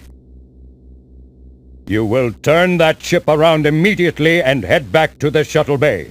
Do you understand, Wilco? Bite me, Commander. What was that last transmission, Wilco?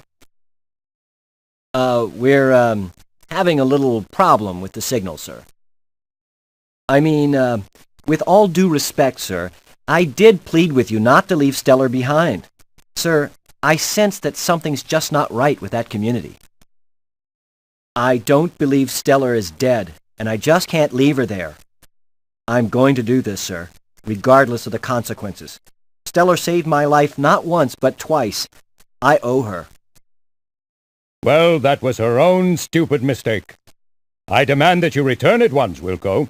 If you do so and surrender now, your record will be taken into consideration during your disciplinary hearing. Oh, that'll help you loads. I'm sorry, sir, but I just can't.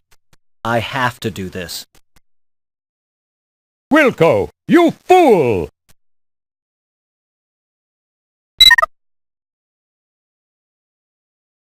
Just then, the shuttle is sucked into the anti-anomaly. Communication with the deep ship has been disrupted.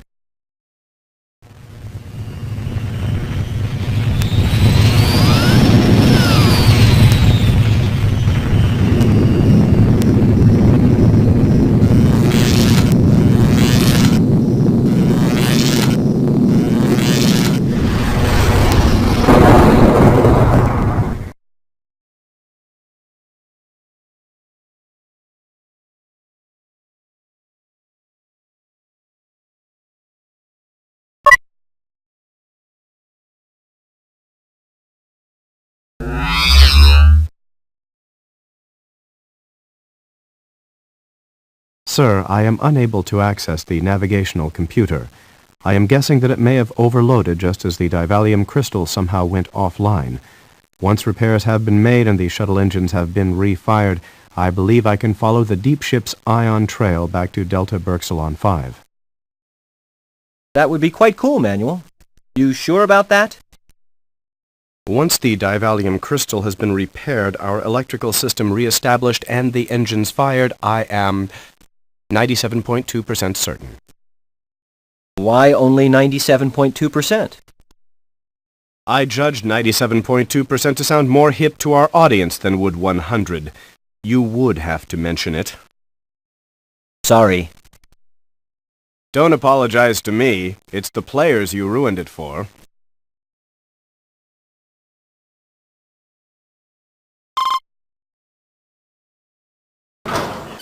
You pull the handle and hear something release on the outside of the shuttle.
Hello, sweetheart. You look like you could use a little assistance. Is there anything I can do? Well, yes, there is. Thanks for stopping. Well, you just name it, I guess. It seems I've stalled my engines. Could you give me a jump? I have cables. I'd jump you in a heartbeat, dollface. I guess you must have got caught up in that anti-anomaly. They can be a real pain in the... Well, anyway, let's get it done.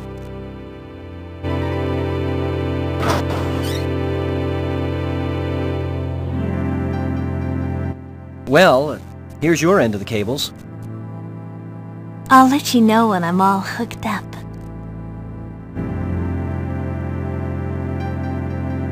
Contact!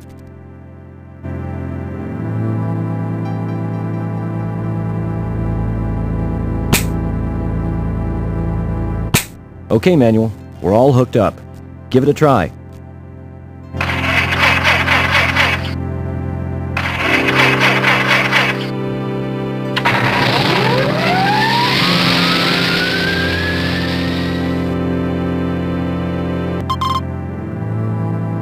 Bye-bye, Sugar Bunny. I gotta be running along. Hey, thanks for stopping to help me. See ya.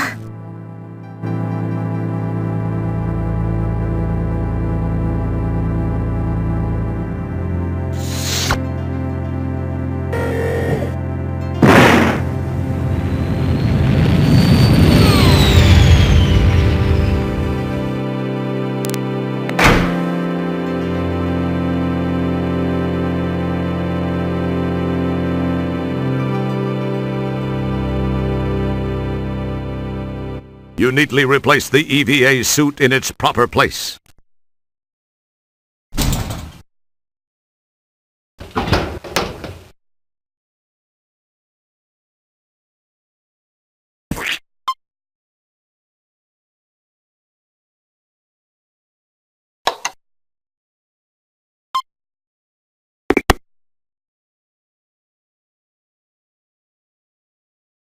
You pour glue all over the crystal. You hold the glue-coated segment to the broken Devallium crystal for 10 seconds to set the glue.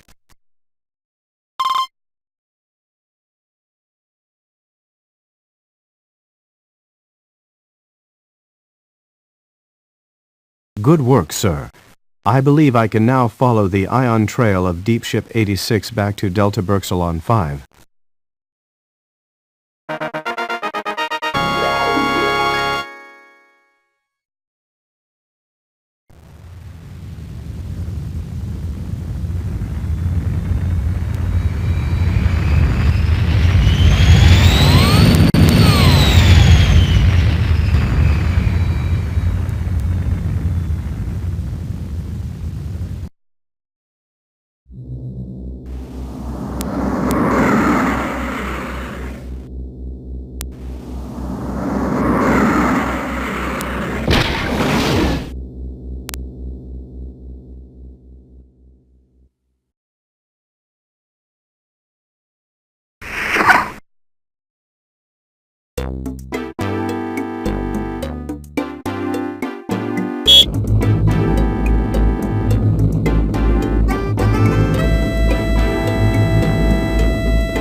Wow, a mad scientist working on a planet called Delta Berxalon.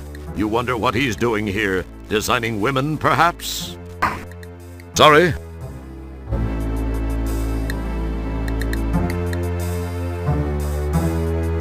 Hello, Doctor. Janitor Wilco? What in blazes are you doing here? Well, Doc, I got a distress call. So why are you here? Because I know it originated here. In fact, it was from Stellar Santiago. You're out of your mind, Wilco. Now go away and leave me alone. I've got important work to do. Goodbye. I know something's up here, Doc, and I'm gonna get to the bottom of it. You'll be sorry, pal. Yes, whatever you say, Wilco. Just get out of my face.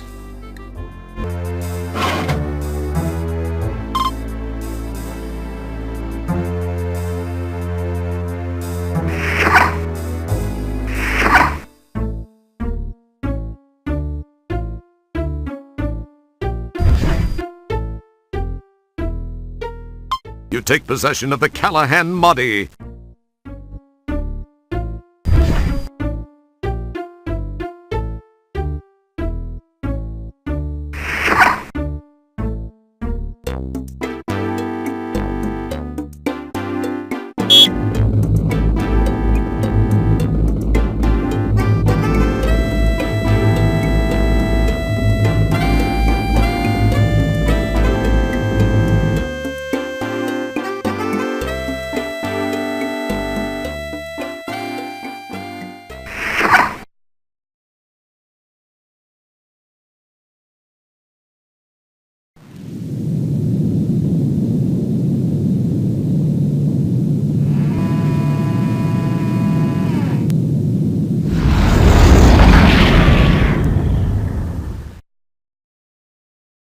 Sir, I believe I may be able to tap myself into the PTS and perform a limited set of functions.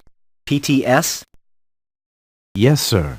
PTS, the Photo Triangulation System.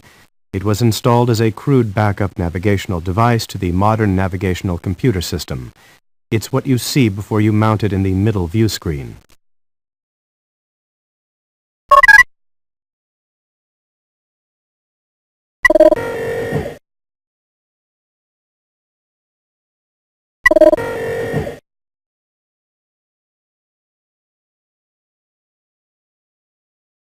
You peel apart the photo and negative from your first PTS image.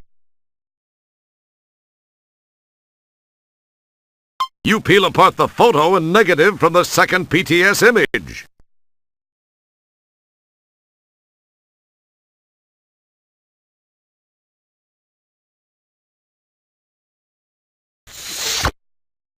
The PTS is online and working. We can now launch to polysorbate.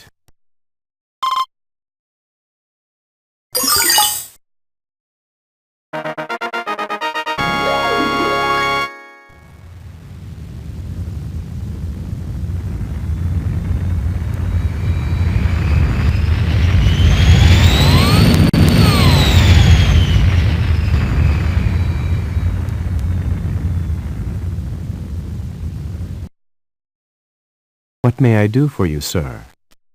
Step over to the transport pad and I will beam you down to the surface of polysorbate.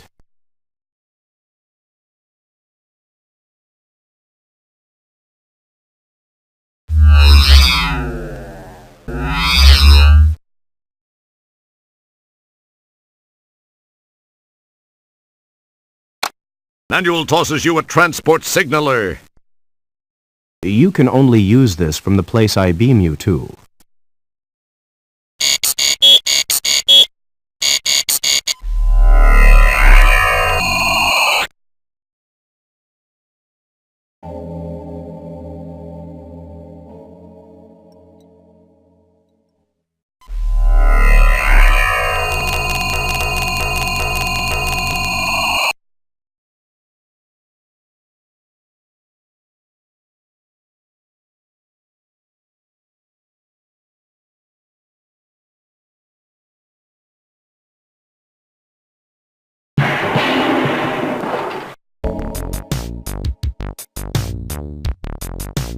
Hello there, Mr. Blatz.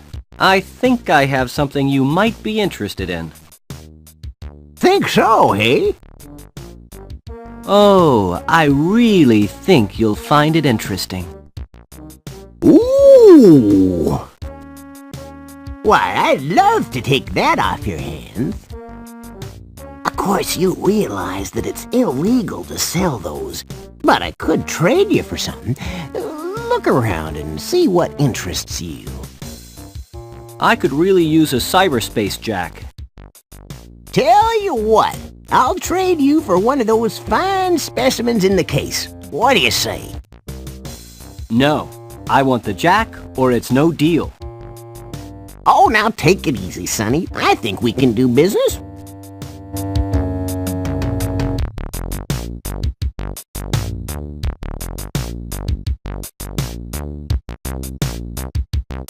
I'm glad you see it my way. It's been a pleasure. Take care, Fester. I gotta fly.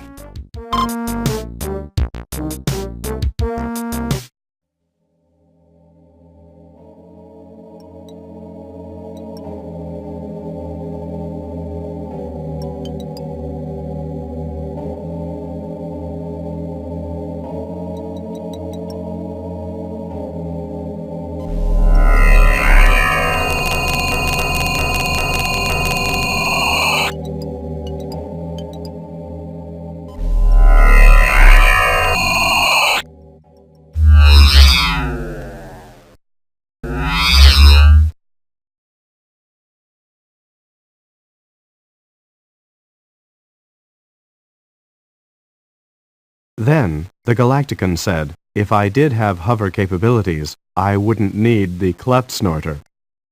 Excuse me, sir. How may I enhance your efforts?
Bet you can't fit that thing in your pants. Guess I was wrong. It does fit. There must be plenty of spare room in there.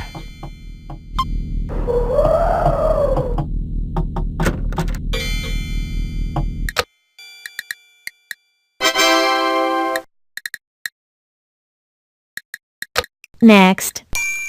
Does your number match the one shown by the counter? No, I don't seem to have that one, but... Oh, I am sorry, sir. Strangely enough, there's no provision for buts in this system. You either have the number shown or you do not.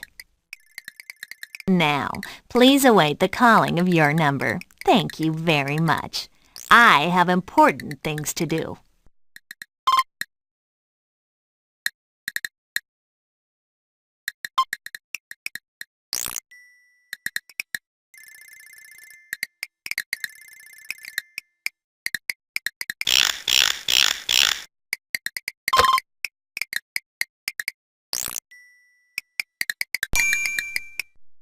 Does your number match the one shown by the counter? As a matter of fact, I do possess that number. Read it and weep, Pixel Woman. Oh no, you can't possibly. Oh. Well, I guess you're right. You bet your palate, little 32 by 32 pixel mama.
The cyber printer accepts your cyber file gratefully and begins to print. The question is, what exactly is the output of a cyber printer?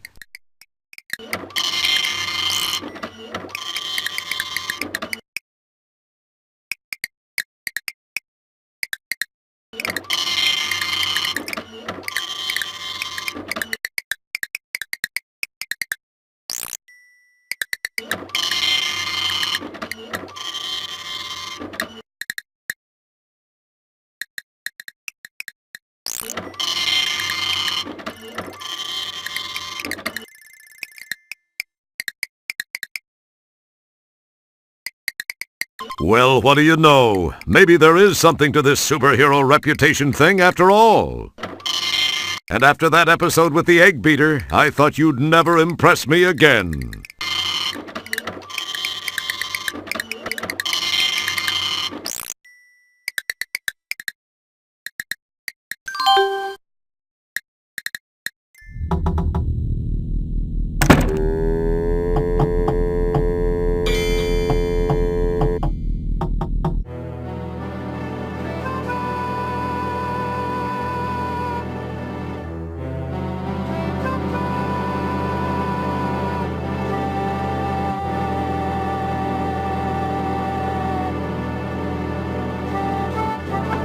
You smartly drop the board in place, spanning the gap between the two bridge sections.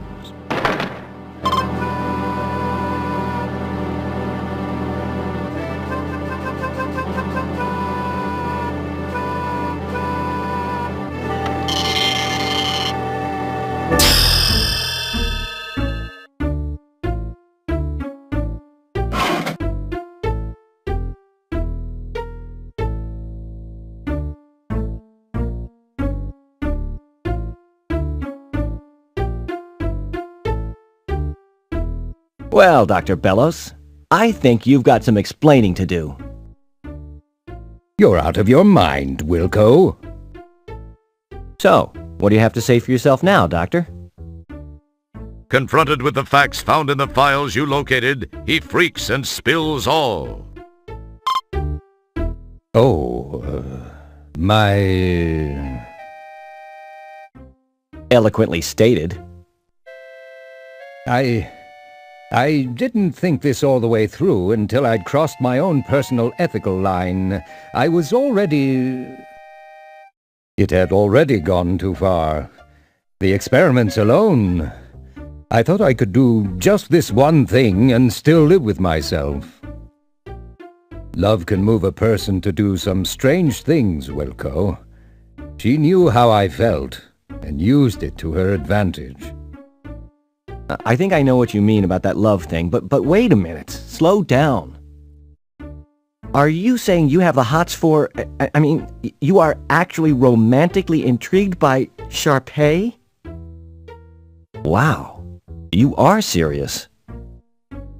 I agree that love can make you do some weird stuff. In this case, though, it made you do some stuff that was unethical and illegal, Doctor. Where is Stellar Santiago? I know she was alive, that her death was faked. What have you done with her? Great Caesar's ghost. The woman, she's still alive, but I'm afraid not much time remains. She is? What do you mean, not much time remains? As you must realize by now, the Golden Light Years project was merely a front for the research I'd been conducting per Sharpay's wishes. She is intensely fearful of death. You probably didn't notice that she is getting up in age a bit. Yeah, who could have guessed that? In very simple terms, Janitor Wilco. That's Janitor Second Class, pal, and don't you forget it. Excuse me, Janitor Second Class. As I was saying, Sharpay feared dying, enough to take the lives of others to save her own. She knew I loved her. I remember the day I met her. It was at the funeral of... I believe it was her fourth husband, and I remember never having seen her look so radiant. I fell for her, hard, and she knew it. You should have seen her in black. I'll pass, thanks. Just tell me about Stellar. Okay. The bottom line is that I have developed a way to extend Sharpay's life by transferring her mental essence into the body of another. It was to be you until your friend Stellar Santiago got in the way. We thought no one would miss you. Go figure. What I have done is to employ nanotechnology to take over the designated host body, as is happening with your friend as we speak. Stellar's body is being taken over by Sharpay? Jeez. I don't understand. Is there anything we could do to stop it? I've never really thought of it that way. Well, think about it now. We have to save Stellar. You can't let her die. You can redeem yourself at least to some degree, Doc. As much as it pains me to admit it, you're right, Roger. You're right. Okay, I think I may have a plan. We can save her. There are some interesting spin-off technological breakthroughs. I'm going to send you in to stop Sharpay. Say what? No, I don't think... It's her only chance. If you seriously care for your friend, you'll do this. Oh, the only way, huh? The only way. Well, okay then. I hope you're sure about this. I'm positive. Here's how we shall go about it. You will move your shuttle into Lab B. Meanwhile, I will generate new software for your shuttle's navigational system, which will help you locate the nanites, the very small robotic devices I developed for the intrusion. One of them is Sharpay. If you can stop Sharpay, well, your friend's chances of survival improve immensely. Then, once I have located and extracted you, I shall work to repair whatever damage may have been done to Stellar during the attempted incursion.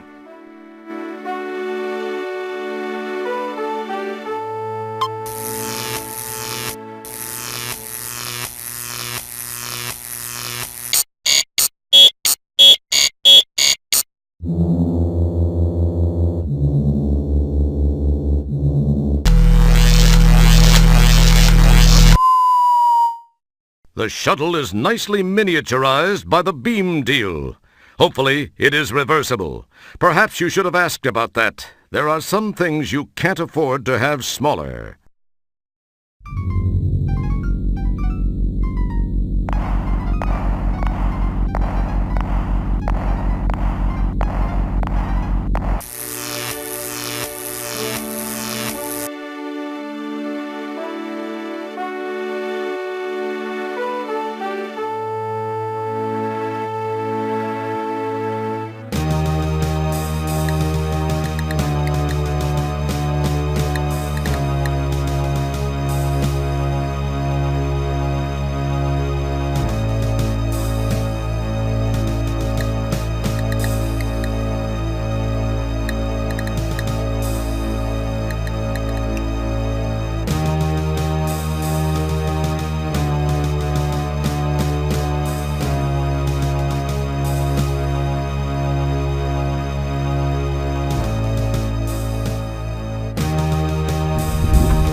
acquire a candy.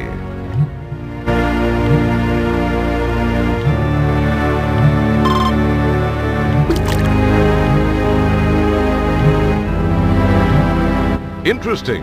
The acid rises, but just not quite high enough to submerge those nanites.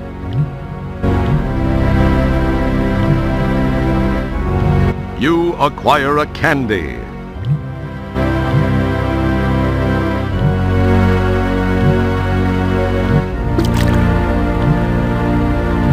Interesting. The acid rises, but just not quite high enough to submerge those nanites.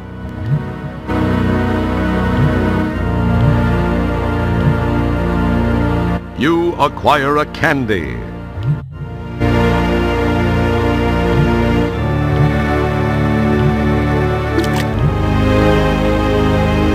Interesting. The acid rises, but just not quite high enough to submerge those nanites.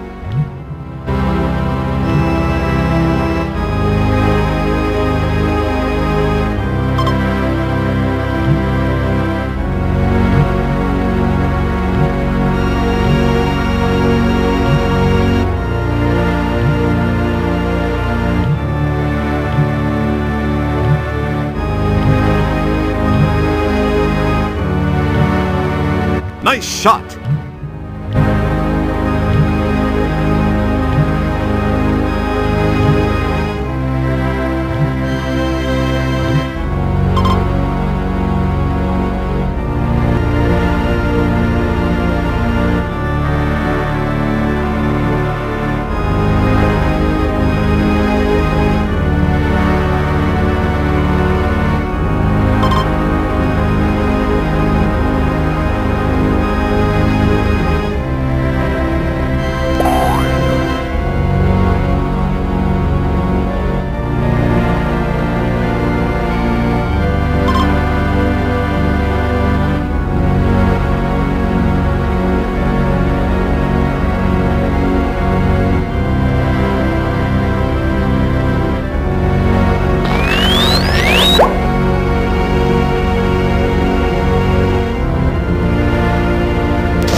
You cleverly taped the capillaries together.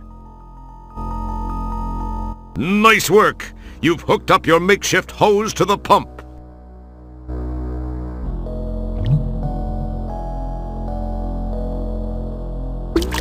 You chuck one of the taped capillaries over the muscular ledge. It drops into the pool.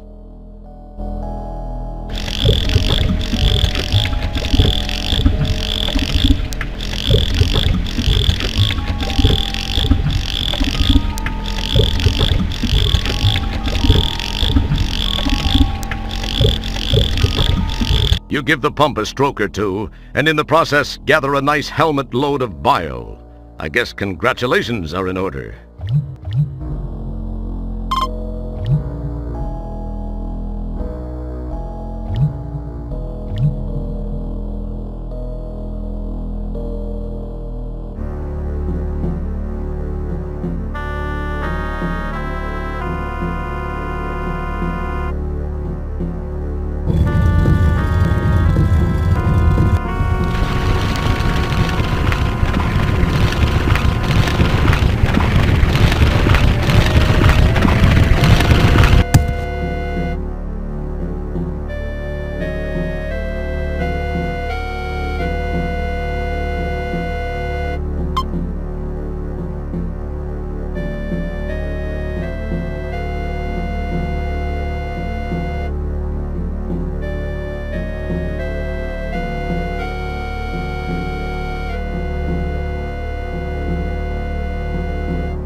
You maneuver your helmet beneath the drip and manage to snag a nice little dollop of the stuff.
You now own one of those tiny timed release pills.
You maneuver your helmet beneath the drip and manage to snag a nice little dollop of the stuff.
Impressive. The tapeworm suddenly becomes much more animated.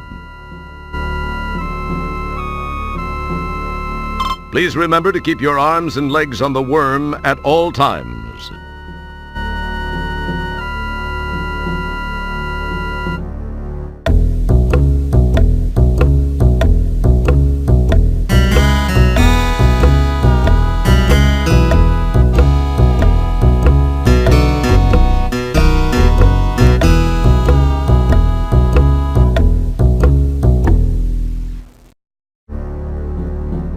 Yow! Now that's a ride you won't take in the Magic Kingdom.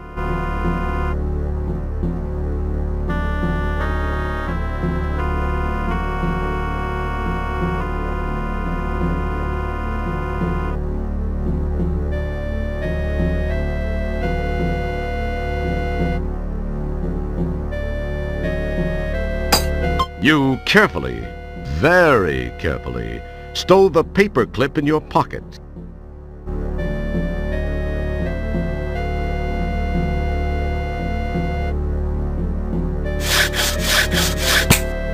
You snap off a shard of fingernail and gingerly introduce it into your pocket.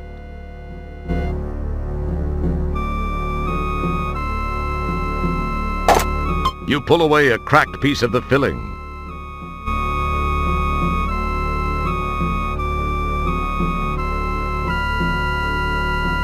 So you like the worm, huh?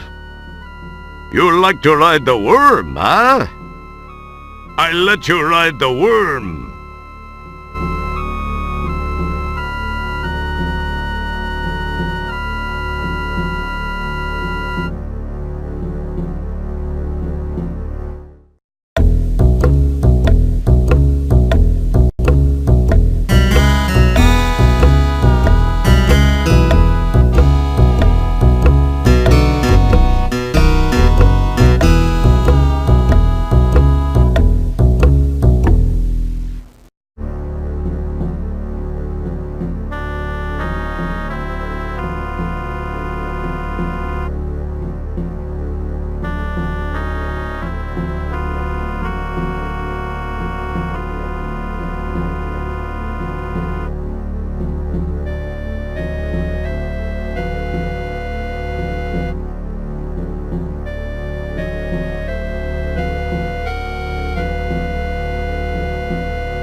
You neatly replace the EVA suit in its proper place.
You slice away with the nail and, amazingly enough, manage to cut a slice in the barrier.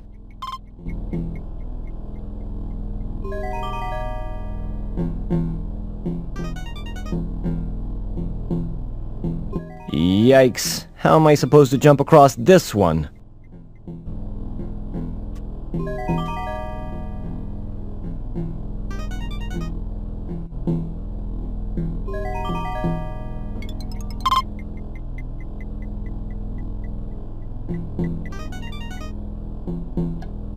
Man, that was close.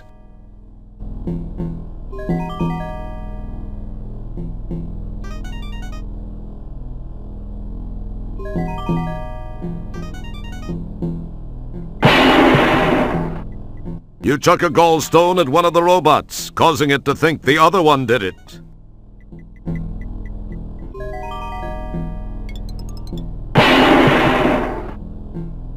You chuck another gallstone, this time at the other robot, who also thinks the other one did it.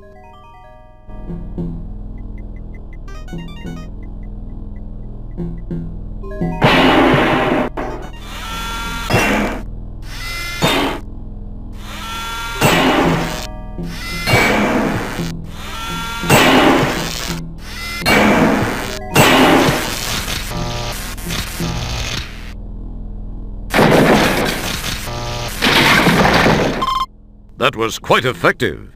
That was very impressive, Roger. I'll bet that's not something you hear every decade.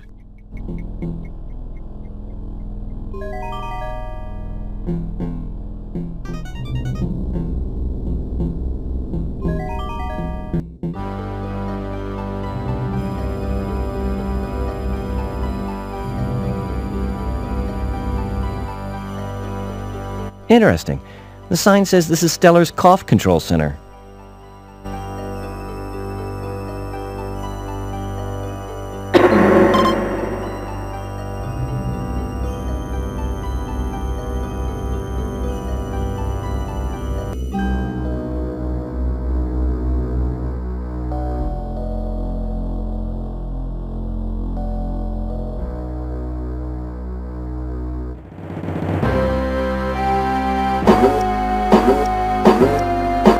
Ugh! Ah! Even in this suit, that hurts like a... Jeez. What's going on here? And what's with that big robot? Well, well, Mr. Wilco. I must confess to being impressed that you made it this far. You are either a very lucky man, or the classic case of how looks can be deceiving.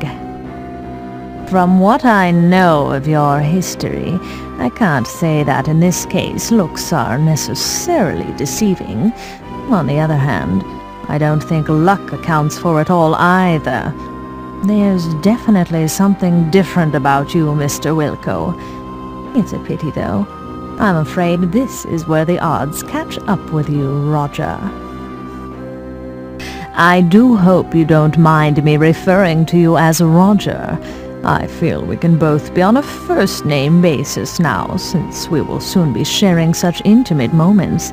My rebirth and your death. Not necessarily in that order. I'll attend to you in a moment. I have a few more little details to finish before I transfer my consciousness into this body. Enjoy it, Roger. It'll be among the very last of your memories. Oh, and by the way, escape attempts will prove to be futile. You will be incinerated if necessary. Jeez, what a bit... I'm sorry. What was that you were saying? Me? I was saying, what a bite! Yeah, I had a little trouble with some parasites a while ago down in the digestive tract. That's all it was.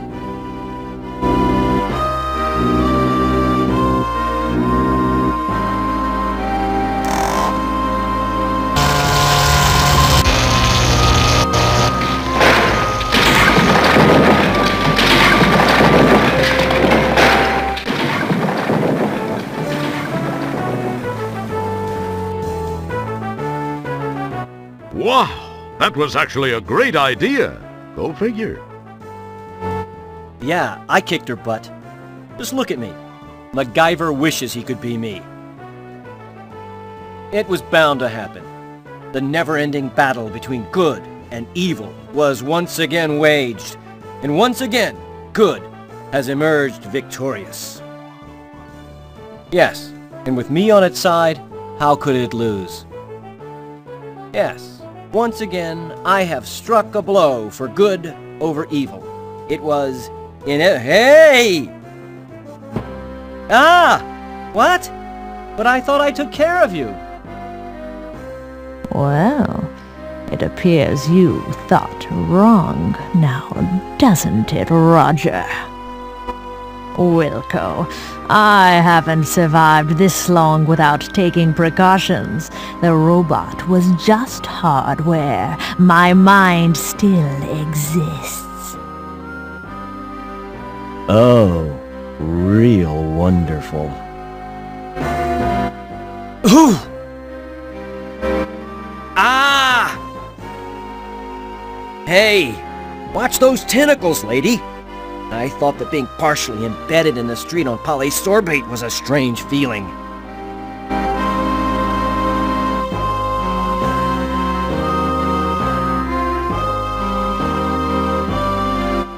Fish, that's brain food.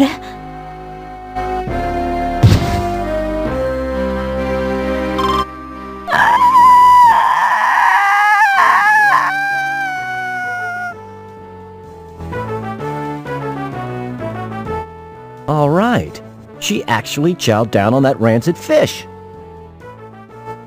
I thought I'd never get rid of that fish.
Nice shot! Oh, there you are, Wilco.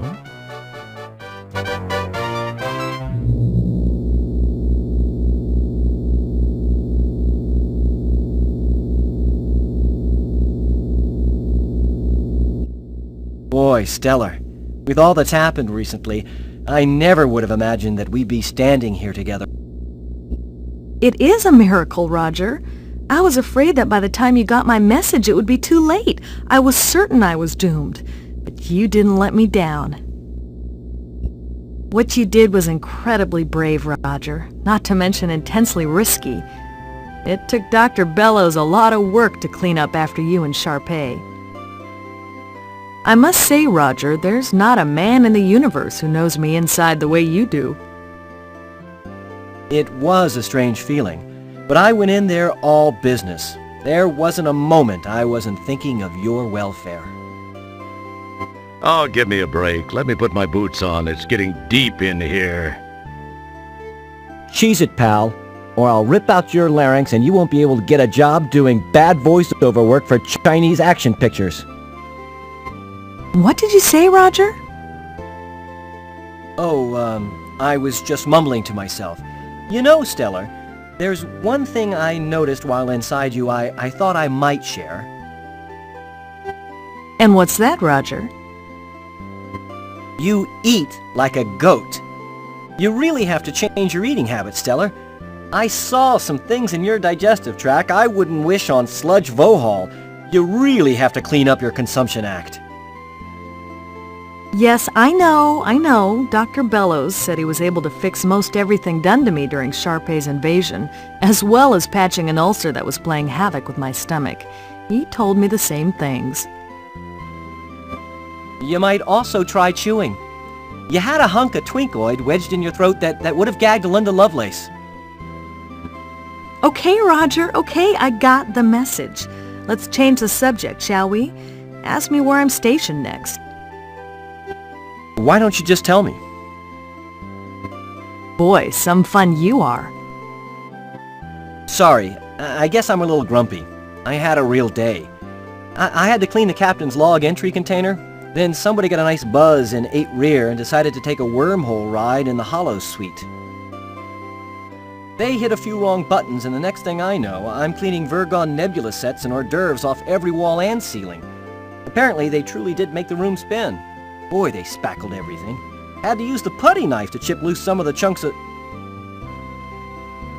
Roger, I'm sorry you had a rough day, but can we please change the subject? Oh, sorry. Anyway, I think you're gonna like your next assignment. Really? What is it?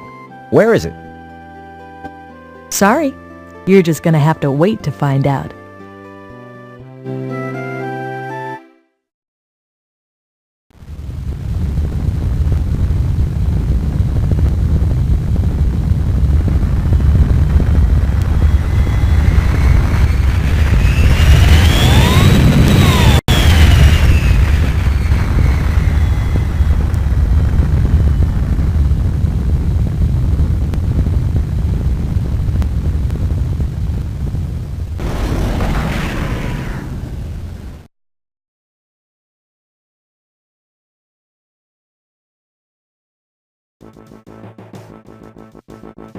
As Roger and Stellar warp off into the Nebula set, many questions remain. Will Roger and Stellar become an item? How will Beatrice Wankmeister react when she hears about this new friend in Roger's life? Will Roger's voice be a few octaves higher as a result? Would they dare to make another one of these things? Only time and money will tell. I've been up to my lips in urinal pucks lately. I hope it's something different.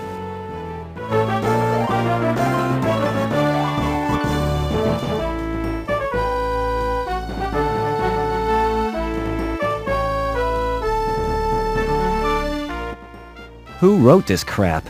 Oh, yeah, Scott. Yeah, well, yeah, then good work.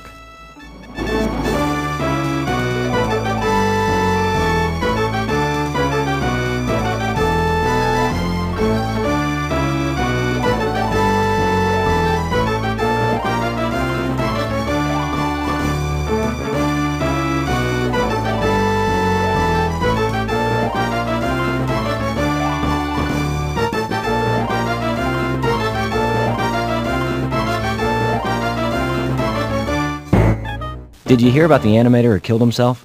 Yeah, he couldn't draw his own breath.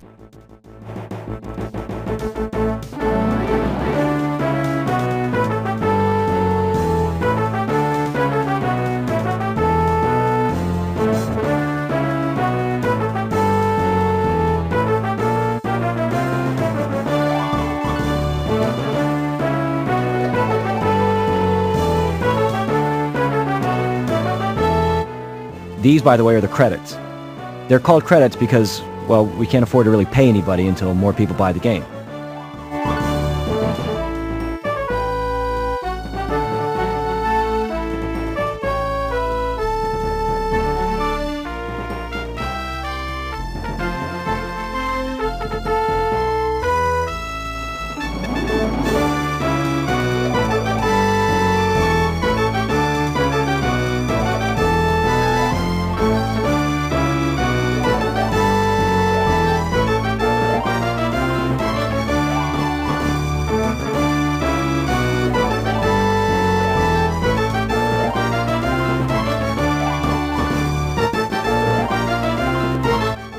All these people worked on this dumb game?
Thank you, bye-bye.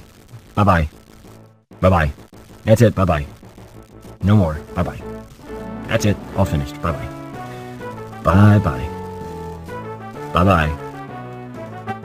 Farewell. Farewell. Bye-bye, bye-bye. See you later. Bye-bye. Bye-bye. Okay, this is it. The last time. Goodbye. Goodbye.